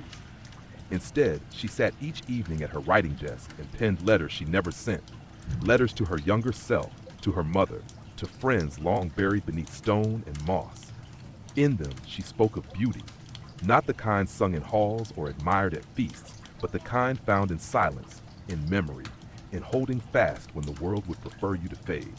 One such letter read, "They told me once that I would lose my beauty, but I think I have only shed its costume. What remains is not a ruin. It is the mountain, still standing, still waiting for someone to look up and notice." It had taken her decades to understand this. In her youth, beauty had been a shield in a cage. She had worn fine silks, her bodices stitched tight to show her form, her hair perfumed and styled with painful precision. She had smiled on command, spoken only when prompted, and danced until her ankles throbbed, all to be the image others adored. But late at night, she would sit by the window and look out at the dark hills. She would let her hair fall loose and feel the weight of herself settle back into her bones. Those were the moments she felt most alive, not when she was seen, but when she was. Now, years later, she lived entirely in those moments. She no longer cared for the praise of men or the approval of women. She tended to herself like one tends to an orchard, gently, seasonally, with patience. She brewed nettle tea for her joints, rubbed comfrey on her knees, pressed elderflower to her temples on sleepless nights. Her rituals were small, but each one was a kind of reverence. One morning, a young girl from the village came to visit. Her name was Bryda, and she was 16, newly betrothed to a blacksmith's son. She had heard stories of Lady Elswith's beauty and wanted to know how to make herself ready for the eyes of her husband-to-be. Elswith studied the girl for a long moment. Then she took her to the mirrorless room and placed a small bowl of water on the table. "Look here," she said, "and tell me what you see." Bryda stared into the water, frowning. "I see myself, but moving." "Yes," Elswith said, "because you are not still. You are becoming. Never trust a mirror. It wants you to be finished." Bryda said nothing, but her eyes lit in a way Elswith recognized. The slow awakening of a different kind of understanding. Before she left, the girl asked, "Were you truly beautiful?" Elswith smiled, deep lines curving at her mouth and eyes. "I still am," she said. "Only now, I wear it where no one can steal it." That night, the wind howled across the moor, and the fire in the hearth burned low again. Elswith sat with her tea, her fingers wrapped around the cup, the scent of time rising like memory. Outside, the moon rose behind a bank of clouds, and the house, though old, stood firm. Inside it, a woman glowed quietly, not like a candle, but like embers that never quite go out. The canals of Venice shimmered beneath a veil of early morning mist, each ripple painting the sky's reflection in liquid silver. Gondolas rocked gently at their moorings, their black hulls glistening like wet stones. From behind shuttered windows, faint strains of lute music and the soft clinking of porcelain whispered that the city, though slow to rise, never truly slept.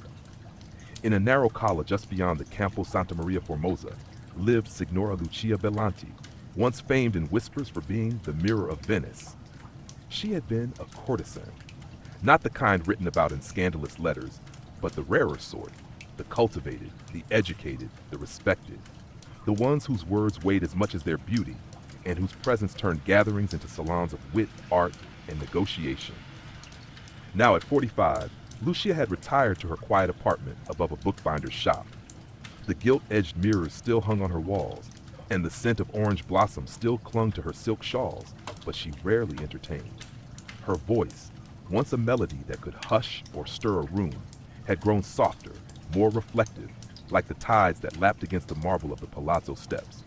Each morning, she lit a single candle at her dressing table and began her ritual, not out of vanity, but memory. First, she brushed her hair, now peppered with gray, in long, deliberate strokes.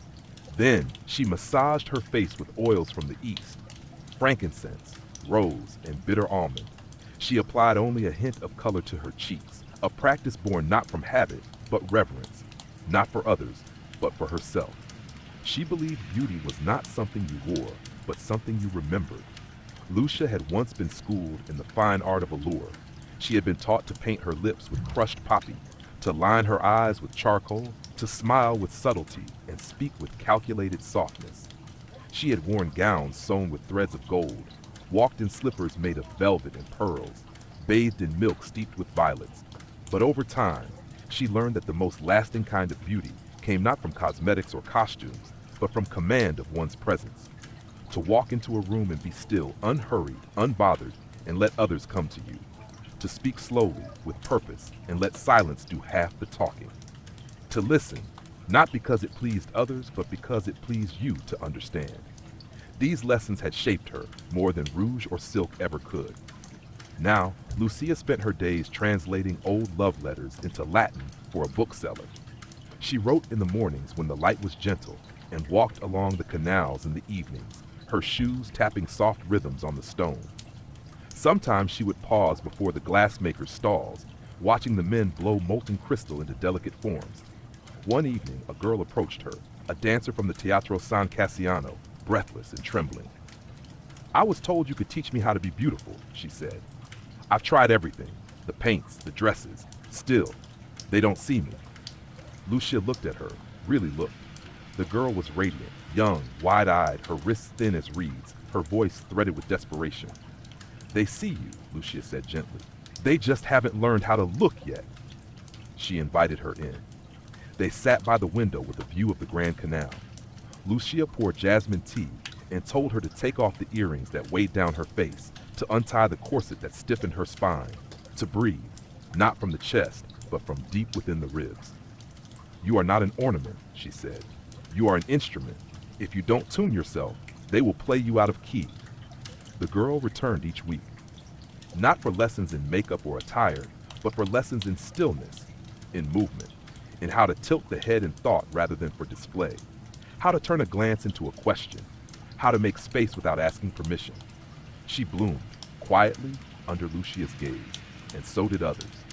Over the years, young women came and went, dancers, seamstresses, singers, merchants' daughters, each drawn by the legend of a woman who once held the attention of poets and diplomats with a single look. Lucia welcomed them, not as disciples, but as mirrors of herself at different ages. She taught them not how to be desired, but how to desire their own reflection. "I've lived long enough," she said once, "to know that the world will try to tell you where your beauty ends, that it belongs to youth, to softness, to those who do not ask questions. But they are wrong." She leaned closer. "Your beauty begins where your fear ends." At night, when the lanterns flickered on the water and the city fell into its velvet hush, Lucia stood at her open window and let the air kiss her face. She no longer sought admiration. What she felt was something deeper, rooted and slow burning like coals under ash. She had been the mirror of Venice. Now she was its reflection, rippling, shifting, imperfect, and infinite. And that, she thought, was the most beautiful thing of all. The dawn in Krakow broke with a slow hush, the rooftops of the city dusted with frost that sparkled like powdered glass. The chimneys exhaled threads of smoke into the still air, and below, in the narrow streets of Kazimierz, the clatter of early footsteps signaled the beginning of the day. Among merchants opening their shutters and bakers lighting their ovens, a young woman named Rosa lit a single candle in her small room above the apothecary. Rosa was a midwife. She was known not just for her skill in bringing life safely into the world, but for her calm, her presence. The way she spoke slowly, with a voice that curled around a frightened mother's pulse and soothed it like warm milk.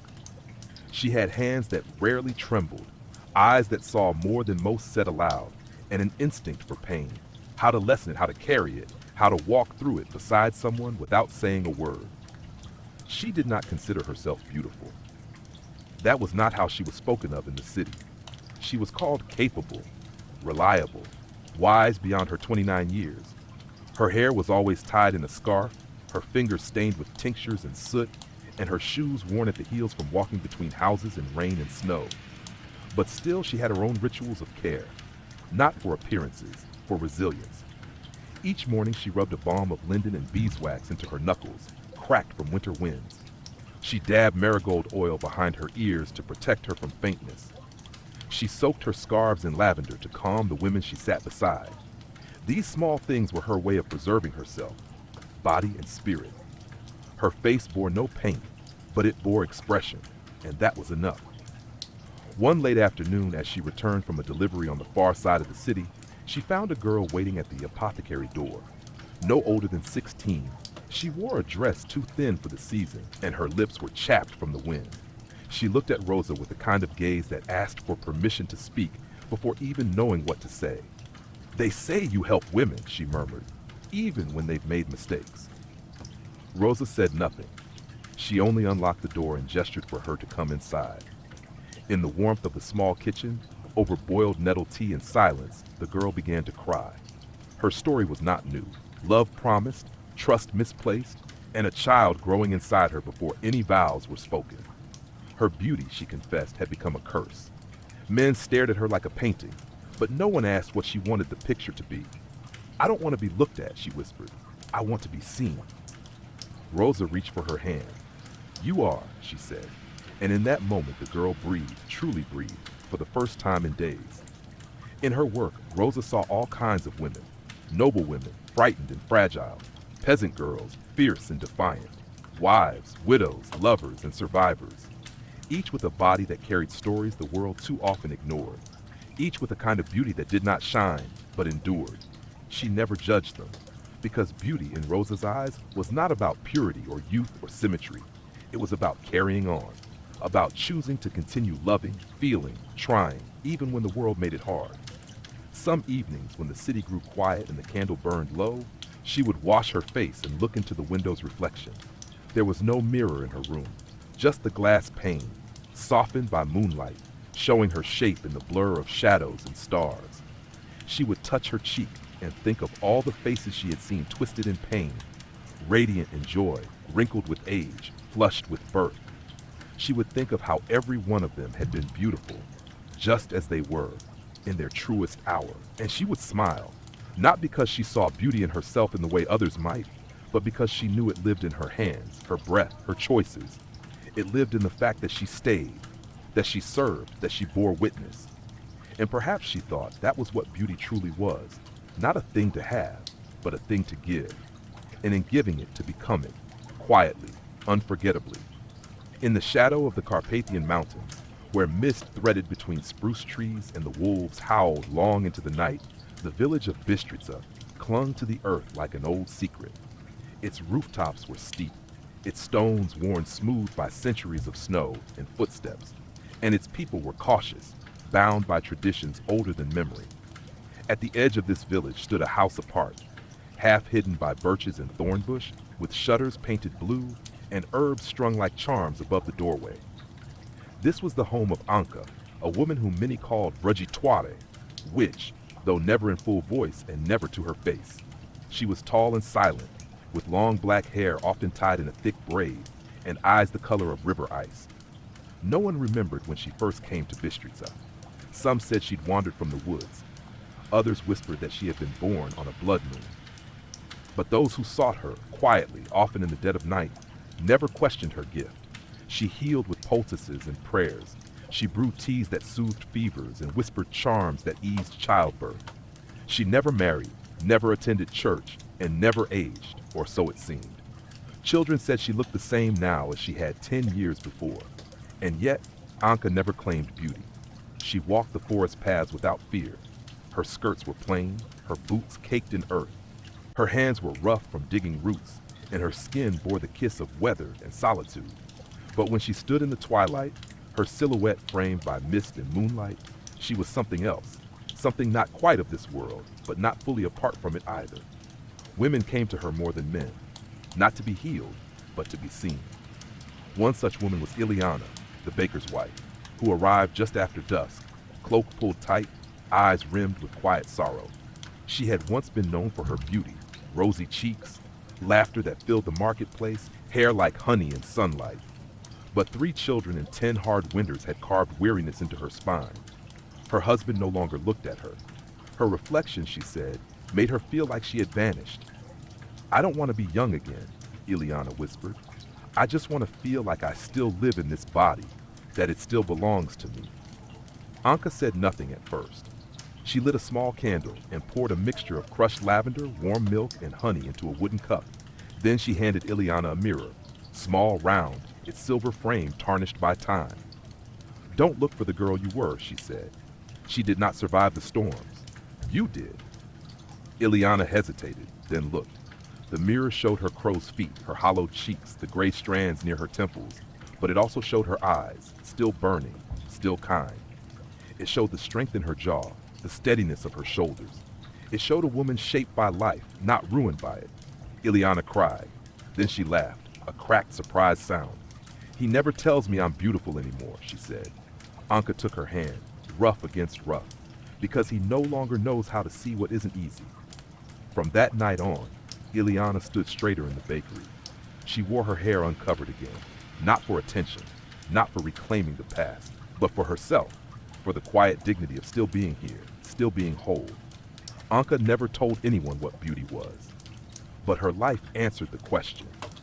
Beauty was in the fire she lit each night, even when alone. It was in the prayers she murmured for strangers, in the way she walked through fog like it belonged to her.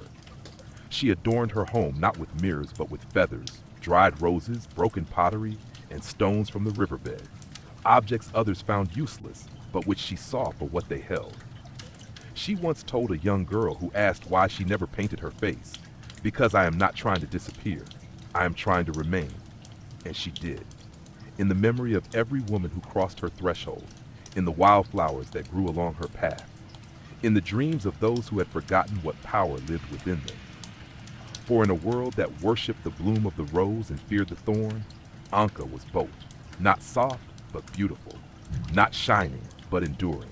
and beneath the veil of mist and legend, her name was spoken with quiet reverence, like a spell or a hymn or the first breath after sorrow. In the bustling port city of Marseille, where the scent of salt and saffron floated on the wind and ships creaked gently in their moorings, the market stirred to life before the first rays of sun reached the horizon. Fishmongers shouted, cloth merchants rolled out bolts of dyed fabric, and the narrow streets of the Vieux-Port echoed with the rhythm of trade, laughter, and hurried footsteps. Tucked between an old spice shop and a wine cellar, in a building of faded stone and iron balconies, lived Sabine, an actress, now past the age where crowds paused for her shadow. She had once graced the stage of the Théâtre du Soleil, where gas lamps lit her face in golden halos and silk gowns caught the light like moving water. Men sent roses to her dressing room. Women studied the curve of her lips, the tilt of her shoulders. Her beauty was not the delicate sort, but bold and brilliant, the kind that filled a room before she even spoke. But that had been years ago. Now, at 51, Sabine lived a quieter life. She taught diction to the daughters of merchants and painted sets for amateur productions in the city's small halls. Her dresses were darker now, her hair pulled back in coils streaked with gray. The mirror on her vanity had not been polished in weeks. Still, every morning she rehearsed, not lines, but presence. She stood before the window, spine straight, shoulders relaxed, and whispered phrases to the sea breeze. Not for anyone else to hear, for herself, to remind her that she was still here, still inhabiting a body, a voice, a name that belonged to her. The city no longer looked at her the way it once did, but she had learned that attention was not the same as affection. Praise was not the same as knowing. And beauty had become something she found in stillness. She no longer lined her eyes in cold, no longer painted her lips with crushed plum or pressed scent into her wrist before stepping out. Instead, she rubbed olive oil into her skin with slow, careful hands, lit a single taper beside the window, and greeted her reflection with a nod, not of vanity, but of recognition. One day, a young performer named Lucille came to her, breathless and trembling, her costume clutched in one hand. "They won't see me," she said. "They look through me." Sabine invited her in, poured tea, and listened. Lucille was 20, wide-eyed and golden-voiced, but untrained.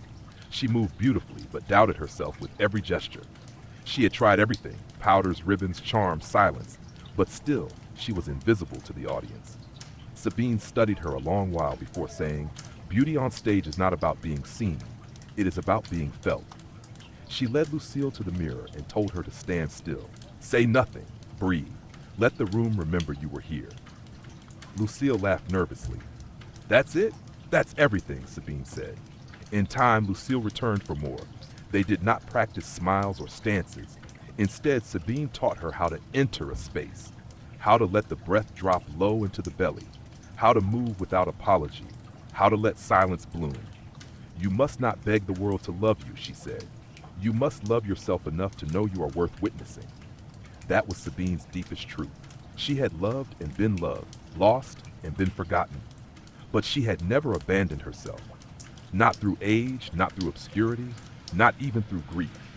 In her small apartment above the market, she kept a drawer of letters, some from admirers, many from women she had mentored. In one, a girl wrote, "You made me feel beautiful without needing to be beautiful. That is something I will carry forever." Sabine smiled when she read it, because what she had learned, after years under lights and then years in the quiet, was that beauty was not something you were born with or something that faded with age. It was something you earned through kindness, through honesty, through refusal to vanish. That night, as the city lights flickered across the bay, Sabine stood on her balcony in a threadbare robe, sipping wine and humming a song she had once sung before hundreds. The wind carried the melody down the alleyways, past the shutters and cafes, out toward the harbor. No one applauded.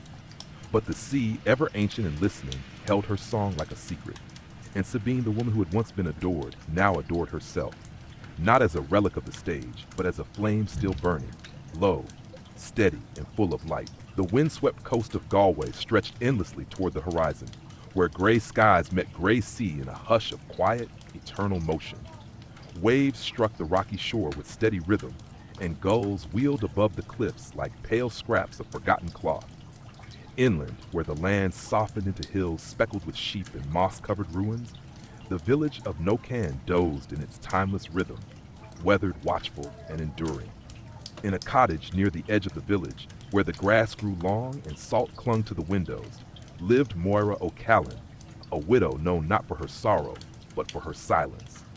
She had once been the innkeeper's wife, bustling and brisk, with red hair that curled wild in the rain and laughter that filled the hearthroom like a fiddle tune. She had been a beauty in her youth, by every tale told around peat fires and at Sunday Mass. Her eyes, deep green, had inspired a fisherman's song that was still hummed by the old men who sat at the pub's windows. But years had passed. Her husband gone to fever, her son to the sea, the inn sold, the laughter quieter. Now at 67, Moira lived alone with her 2 dogs and her memories. She wore no paint. Her hair, long and silver, was braided and pinned each morning with a wooden comb. Her clothes were wool and linen, dyed deep blue or brown, the colors of storm and earth. Her skin was lined and freckled from decades under wind and sun. But her posture remained tall, her gaze steady, and when she walked through the village, quiet as tidewater, people made space, not out of fear, but respect. Moira never tried to look young. She never mourned her reflection. What she missed, she sometimes said, was the weight of a child on her hip, or the clatter of dishes at a full table, but not her youth. Not the kind of beauty that depended on smooth skin or rosy cheeks.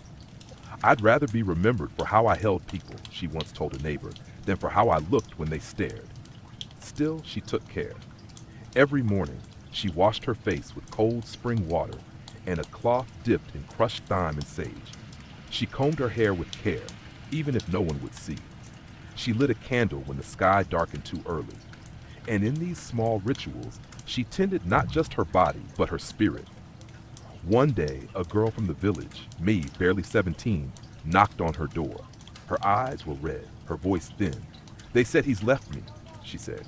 "He said I was pretty when I smiled, but that I stopped smiling." Moira didn't ask who he was. She only opened the door and let her in. She made oatcakes and tea with honey. She placed a warm towel over the girl's eyes. She did not speak until Maeve had finished crying. "They want us to smile," Moira said softly, "but not to speak. To be pretty, but not present. That's not beauty. That's obedience." Maeve looked at her, surprised. "But you were beautiful." Moira smiled faintly. "I still am. Just not for men anymore. Now I'm beautiful for myself, for the fire I kept lit when no one else stayed, for the truth I say without softening it for someone else's comfort." The girl was quiet. Then she asked, "Will I feel beautiful again?" And Moira reached out, brushing a damp strand of hair behind the girl's ear. "You already are. It's just hidden behind someone else's shadow." That night, as the wind beat against the stone walls and the dogs curled by the hearth, Moira sat in her chair with her knitting in her lap. She thought of the years when she had curled her lashes with hot spoons, bitten her lips red before market, fasted before feast days, so her waist would seem small in bodices. She thought of how long it had taken her to stop doing those things, and how free she felt now. She was no longer watched, no longer praised, but she was known by the old women who came to her with aching backs and broken hearts, by the children who stopped by with baskets of berries and listened to her stories of seals who turned into women, by the earth itself, which welcomed her bare feet and remembered her voice when she sang to the sea. Moira no longer asked if she was beautiful. She asked if she was true, if she was kind, if she was still learning how to love the changing shape of her own soul. And the answer, whispered in the wind outside and the quiet peace within, was yes. Always yes. The bells of Prague tolled gently over the Vltava River, their sound weaving through bridges, spires, and red-tiled rooftops like a slow-moving hymn. The city, veiled in early morning fog, shimmered faintly in the damp light of dawn. Above the crowded lanes and grand cathedrals, on a steep hill overlooking the old town, the monastery of St. Agnes stirred awake. Inside, in a narrow stone chamber smelling faintly of candle wax and old parchment, Sister Ludmila stood before a tall wooden cabinet. She opened it with careful hands, revealing rows of dried herbs, ink pots, small brushes, and a single glass vial that caught the light like a sliver of moon. She was 70. Her hair was white and thin, hidden beneath a wimple that had grown looser with age. Her back curved like the bow of a harp. Her skin was thin and marked with time, but her eyes, dark and clear, remained untouched by age. They were the eyes of someone who had watched the world closely, but never let it consume her. Sister Ludmila had once been a noblewoman. Born into a family of privilege, she had been raised on poetry and discipline, taught to sing psalms and recite Latin before she was 10. She had been praised for her bearing, her elegance, her beauty, courted by barons, painted in miniature by a traveling Italian artist. But none of it had held her. Not the praise, not the gowns, not the whispers of envy. At 19, she had walked barefoot into the convent. She had not explained why, and no one had asked. For over 50 years, Ludmila had served not only in prayer, but in practice. She had become the monastery's illuminator, a keeper of color and shape, of margins and saints. Her fingers, though gnarled now, had once painted halos in gold leaf and eyes so lifelike that pilgrims wept before her books. She believed that beauty was not in what one possessed, but in what one preserved. In the glow of an icon, the stroke of a brush, the patience of silence. She never looked into mirrors anymore, not because she feared what she'd see, but because she no longer needed confirmation. Her face was no longer hers alone. It was the vessel of a lifetime of vows, the soft clay shaped by devotion. One day, a young novice named Aliska came to her, carrying a page half illuminated and a tear sliding down her cheek. "It's wrong," she said, voice shaking. "I made the lines too thick. The color bled. It looks ugly." Ludmila looked at the page, studied the trembling gold, the imperfect circle. Then she said, "You let your hand tremble. That is honesty. That is beauty." Aliska looked confused. "But it doesn't look like the others." "No," Ludmila replied. "It looks like you, and it looks like the truth." She led Aliska to the scriptorium window, where the soft light fell across a dozen books, each different in style, in hue, in spirit. "Do you think God loves only the perfect paintings?" she asked. "He made crooked rivers and trees that lean. He made laughter with snorts and crying with hiccups. Nothing in this world is flawless, except love freely given." Aliska began to cry, not from shame, but relief. Sister Ludmila wrapped her arms around her, frail but firm. "You do not need to be beautiful," she said.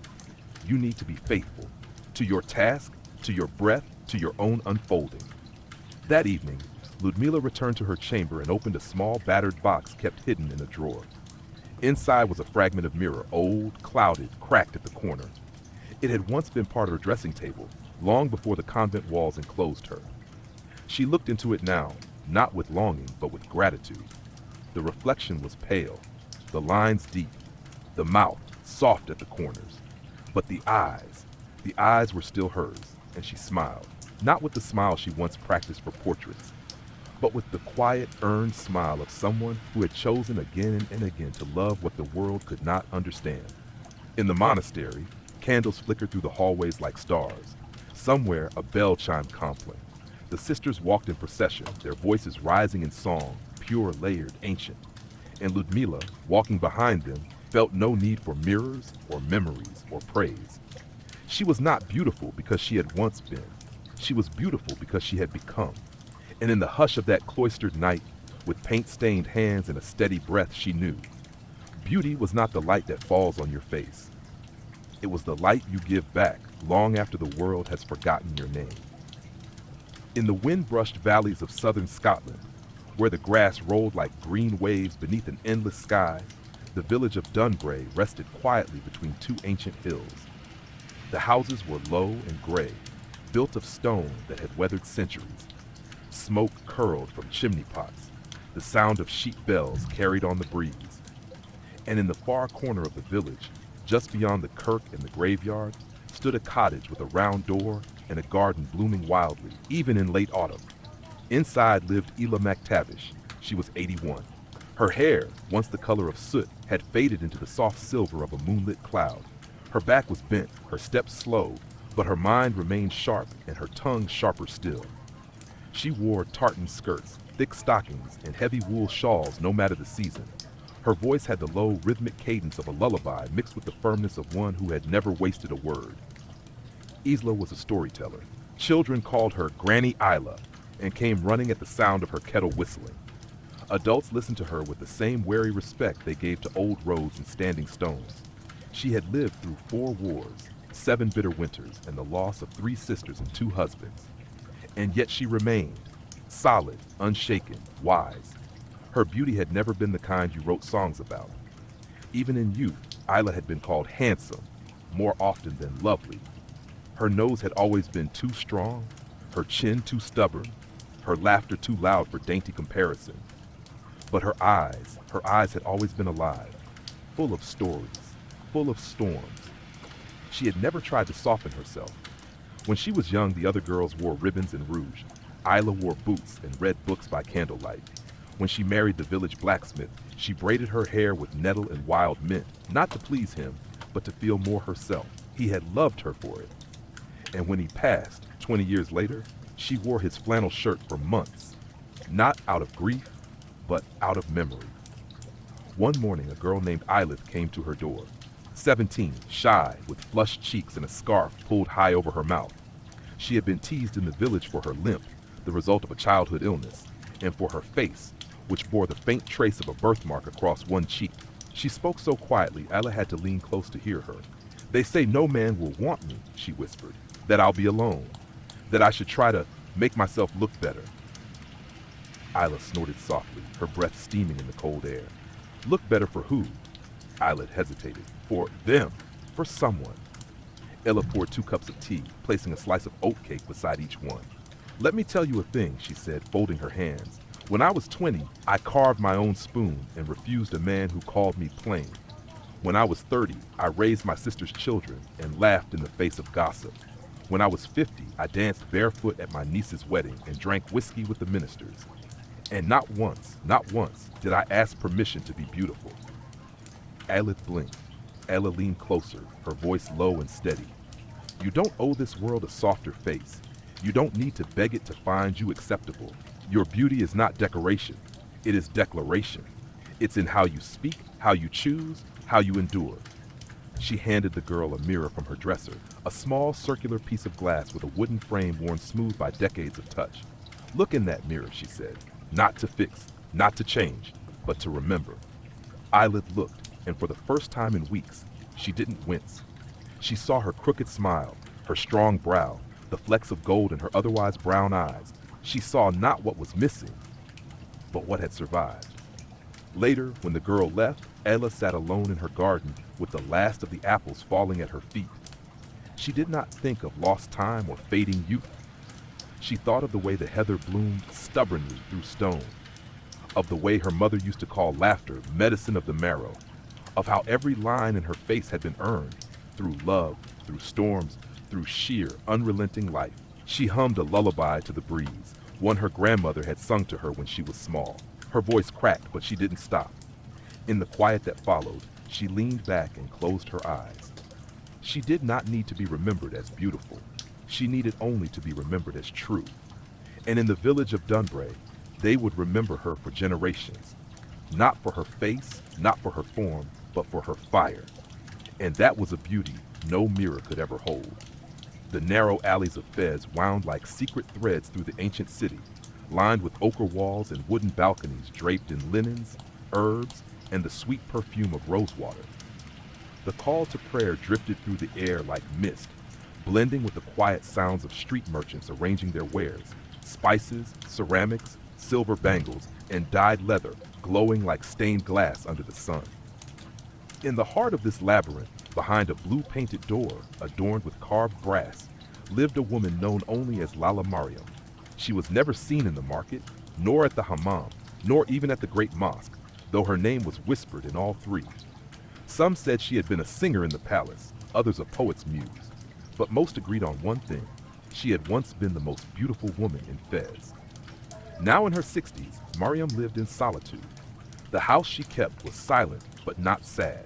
Vines curled through its open courtyard, birds nested in its tiled fountain, and the scent of dried jasmine and oud clung to every woven curtain. She moved slowly through the rooms in her bare feet, a silk scarf always draped loosely over her head, her face rarely revealed except to the sun and the shadows. In the mornings, she tended to her mirrors, not to look into them, to clean them. There were 12 in total, gathered over decades, gifts from suitors, friends, trades made with traveling merchants. Each was different. One framed in mother of pearl, another chipped at the corner, one so clouded it showed nothing at all. Mariam did not polish them for reflection. She kept them for memory. Each one held a moment. The first time she had sung a love poem aloud, the night she turned down a prince's proposal, the afternoon she wept after seeing a wrinkle not there the day before. She did not fear age, but she had learned to hold it gently. Once when she was young, she had been adored. Her eyes lined in kohl, her lips stained with crushed figs, her voice low and luminous like a reed flute at dusk. She had been trained in poetry, calligraphy, and the art of silence, a silence that invited longing. Men left verses at her door, embroidered her name into the edges of their garments, and yet she never married. When asked why, she would smile and say, "Because my heart is already full." She had known love, yes, but she had also known enough. As time passed and the shimmer of youth faded, the poem ceased. The invitation slowed. The world, always so hungry for the new, turned its gaze elsewhere. But Mariam did not grieve it. She began to write her own verses. They were not about moonlight or longing glances. They were about stillness, wisdom, the scent of saffron on a rainy day, the feel of cotton softened by many washings, the ache in her knees when the wind changed. One day, a girl named Sophia, the daughter of a cloth dyer from the edge of the Medina, appeared at Mariam's door. She had heard stories about the mirrors, the poems, the quiet. She was 17, newly engaged, and terrified. "I do not know how to be beautiful like they expect," she confessed, clutching her shawl. "I feel clumsy, loud. My face does not glow. My hands are not soft." Mariam studied her, eyes too wide, voice shaking, fingers stained blue from indigo. She brought her inside. Together they sat in the courtyard among pots of thyme and rose geranium. Mariam brewed mint tea and passed Sophia a silver mirror with a crack across its surface. "Tell me what you see," she said. Sophia frowned. "My crooked teeth, my tired eyes, the smudge of dye on my cheek." Mariam nodded. "And?" Sophia hesitated. "And I see someone who doesn't want to pretend anymore." "That," Mariam said, "is the beginning of beauty." She told her this. That beauty is not ceremony or silence. It is not a waistline or a gaze. It is the echo of one's soul on the skin. It is the steadiness of walking through a world that demands you fold and choosing instead to unfold. They sat until the light grew golden and the birds fell quiet. Before she left, Sophia asked, "Do you miss it? Being seen?" Mariam touched her scarf, her face still mostly hidden. "I am always seen," she said, "by the sky, by the wind, by the words I have yet to write. That is enough." That night, Mariam sat at her desk, the call to evening prayer rolling over the city like a tide. She opened her journal and wrote, "I was once a flower in the marketplace. Now I'm the garden that grows behind the wall. Not everyone will see me, but the ones who do will stay." Outside, the moon climbed over the rooftops of Fez, lighting the mosaic tiles with silver and silence. And within the blue door, a woman sat at peace, not adorned, not forgotten, but radiant, in the way that only truth can be. The chill of early spring still clung to the stones of Vienna, where the Danube moved slowly under a sky the color of pewter. In the quiet spaces between cobbled squares and high cathedral walls, the city seemed to hum with the secrets of centuries, of waltzes long ended, of revolutions half forgotten, of names written in dust on the backs of picture frames. On a narrow street off the Kärntnerstrasse, behind a wrought iron gate flanked by ivy-covered angels, stood a once grand house turned boarding home for retired women. Its windows were tall but smudged, and its halls echoed with the slow shuffle of slippers and the gentle creak of wooden floors. Here, in the furthest room on the second floor, lived Fräulein Dorothea Strauss. She was 90. She had never married, never left Vienna, never dyed her hair or followed the latest fashions. And yet Dorothea had been admired in her time, not as a dancer nor a debutante, but as a violinist. Her music had once filled concert halls and silent salons, not with fury or flourish, but with the quiet, aching kind of sound that made even chandeliers seem to hold their breath. Now her hands trembled too much to hold a bow, but her posture remained proud, and her eyes, frosty blue and far-seeing, still sparked when she spoke of melody, memory, or mischief. Her beauty had never been of the delicate kind. She had a nose too long, a mouth too wide. Her voice was low and scratchy from years of cigars and laughter, but her presence had always been magnetic. People remembered how she entered rooms, like a note you weren't expecting in a familiar song. Dorothea's room was filled with old programs, cracked metronomes, pressed violets, and one mirror, tall, oval, framed in dark cherry wood. It stood near her window, catching only the softest light. She rarely looked into it now, though she cleaned it every Sunday with lavender water and a linen cloth. "I prefer to reflect in sound, not glass," she once told the younger nurse who brought her tea. "A mirror will lie to you kindly, but music never lies. It tells you exactly how you are." One rainy afternoon, a conservatory student named Clara came to visit. She had read about Dorothea in a dusty music journal and written a timid letter. To her astonishment, Dorothea had replied with an invitation written in green ink and perfectly looping script. Clara was 20, nervous, full of potential and doubt. "They say my hands are too stiff," she admitted after the second cup of tea, "that I'm technically perfect but cold, that I must learn how to glow." Dorothea nodded. "Yes, that sounds like something they'd say." "But how?" Clara leaned forward. "How do you glow?" Dorothea smiled, a slow, wolfish thing. "You stop trying to impress them." Clara blinked. "You stop playing like you want to be loved," Dorothea continued, "and start playing like you already are." She gestured toward the mirror. "Go, look at yourself, not as a performer, as a woman, as someone who has lived and felt and still dares to share." Clara obeyed. She stood before the mirror. At first, she straightened her back, softened her jaw, instinctively trying to look elegant. "No," Dorothea said behind her. "None of that. Slouch if you want. Be real." And slowly, Clara allowed her shoulders to fall. Her eyes grew softer. She looked at herself not as a stranger, but as a friend. "I still practice that," Dorothea said, "being seen by myself before the world sees me." The rain fell harder against the glass, and for a long time neither of them spoke. Then Dorothea said, "When I was your age, I wanted to be beautiful so badly. I wore red gloves. I painted my lips. I never smiled too widely for fear of looking eager. But the most beautiful I ever was? It was in a basement, playing Brahms to 4 soldiers who had lost everything. One of them cried, not for the music, but because he remembered his mother humming it." She looked Clara in the eye. "That's what beauty is. Not being adored, but being remembered, for how you made someone feel, for how you dared to be true, even when no one clapped." That evening, after Clara left, Dorothea lit a single candle and stood before the mirror. Her face was a map of time. Her spine curved like a swan's neck in winter, but her eyes, they glimmered. She placed a hand over her heart and hummed a low, trembling note. No stage, no audience, just the wind in the dark and the knowing. And in that quiet room above the streets of old Vienna, Fräulein Dorothea Strauss stood as she always had, not as a woman once beautiful, but as a woman who had become beauty, note by note, day by day, without asking permission from anyone. The final snow of the season melted slowly along the eaves of Tallinn, dripping from the sloped rooftops like clockwork tears. The old city stirred beneath a pale sky, its red towers and crooked chimneys warming in the hush before dawn. Church bells had not yet rung, and the cobbled streets were empty, save for the occasional step of a baker or a monk. Winter was retreating, but not yet gone. In a narrow stone house near the Maiden Tower, behind a heavy green door, lived a woman named Helena. She was the city's oldest living embroiderer. 93 winters had passed through her bones, though she no longer counted them.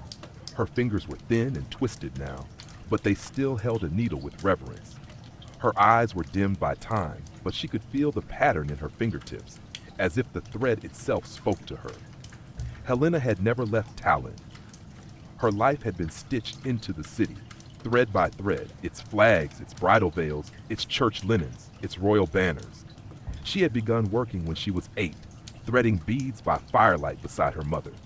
By 16, her name was whispered in the guild halls. By 30, nobles crossed the sea to request her work. And by 70, she had stopped accepting commissions. She no longer worked for others, only for memory. In a quiet corner of her home, she kept a trunk filled with the pieces she never sold. Each cloth held a secret, a season, a sorrow. One bore the blush of a first love, stitched in silk roses. Another held the blue-black mourning of the year her sister died. A third, simple linen, had only 3 white birds sewn in its center, her prayer for peace after the war. Helena never married, never wore powder or paint. Her beauty had been in the way she moved, deliberate, unhurried, in the way her voice warmed when she spoke of texture and color, in the gentle hush that fell over a room when she entered, as if the air itself respected her stillness. Now, in her final years, she had grown quieter, but not faded. Each morning, she lit a beeswax candle and boiled water for chamomile tea.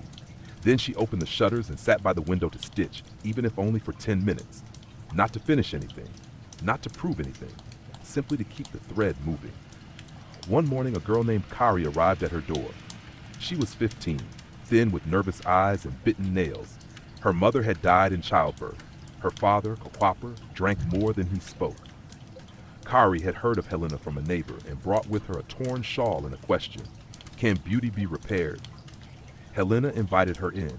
She made no promises. They sat together for hours, not always speaking. Helena showed her how to thread the needle with patience, how to patch a tear without hiding it. The flaw becomes the story, she said. We do not erase it. We weave through it. As the shawl mended, Kari wept, not for the shawl, but for what it had carried. The smell of her mother's hair, the feeling of arms that once held her, the grief she had folded tightly into herself. Helena did not comfort with words. She simply took the girl's hand and placed it over the stitched seam. Beauty, she said, is not what remains untouched. It is what survives touch. From that day forward, Kari came every week. She learned to embroider names, seasons, birds in flight. She brought cloths from her neighbors, torn, stained, forgotten, and gave them new stories under Helena's gaze. And in time, Helena grew slower, her stitches shorter, her hands more fragile. But she smiled more often, she hummed while working, and she began one final piece, a small square of flaxen linen, onto which she stitched a single word. Jetgu, it meant it continues. When Helena passed, Kari found the cloth folded neatly on the windowsill, next to a needle wrapped in silver thread. The house was quiet, but the candle was still burning. Kari lit a new one beside it and picked up the needle. She did not cry, not yet. Instead, she stitched.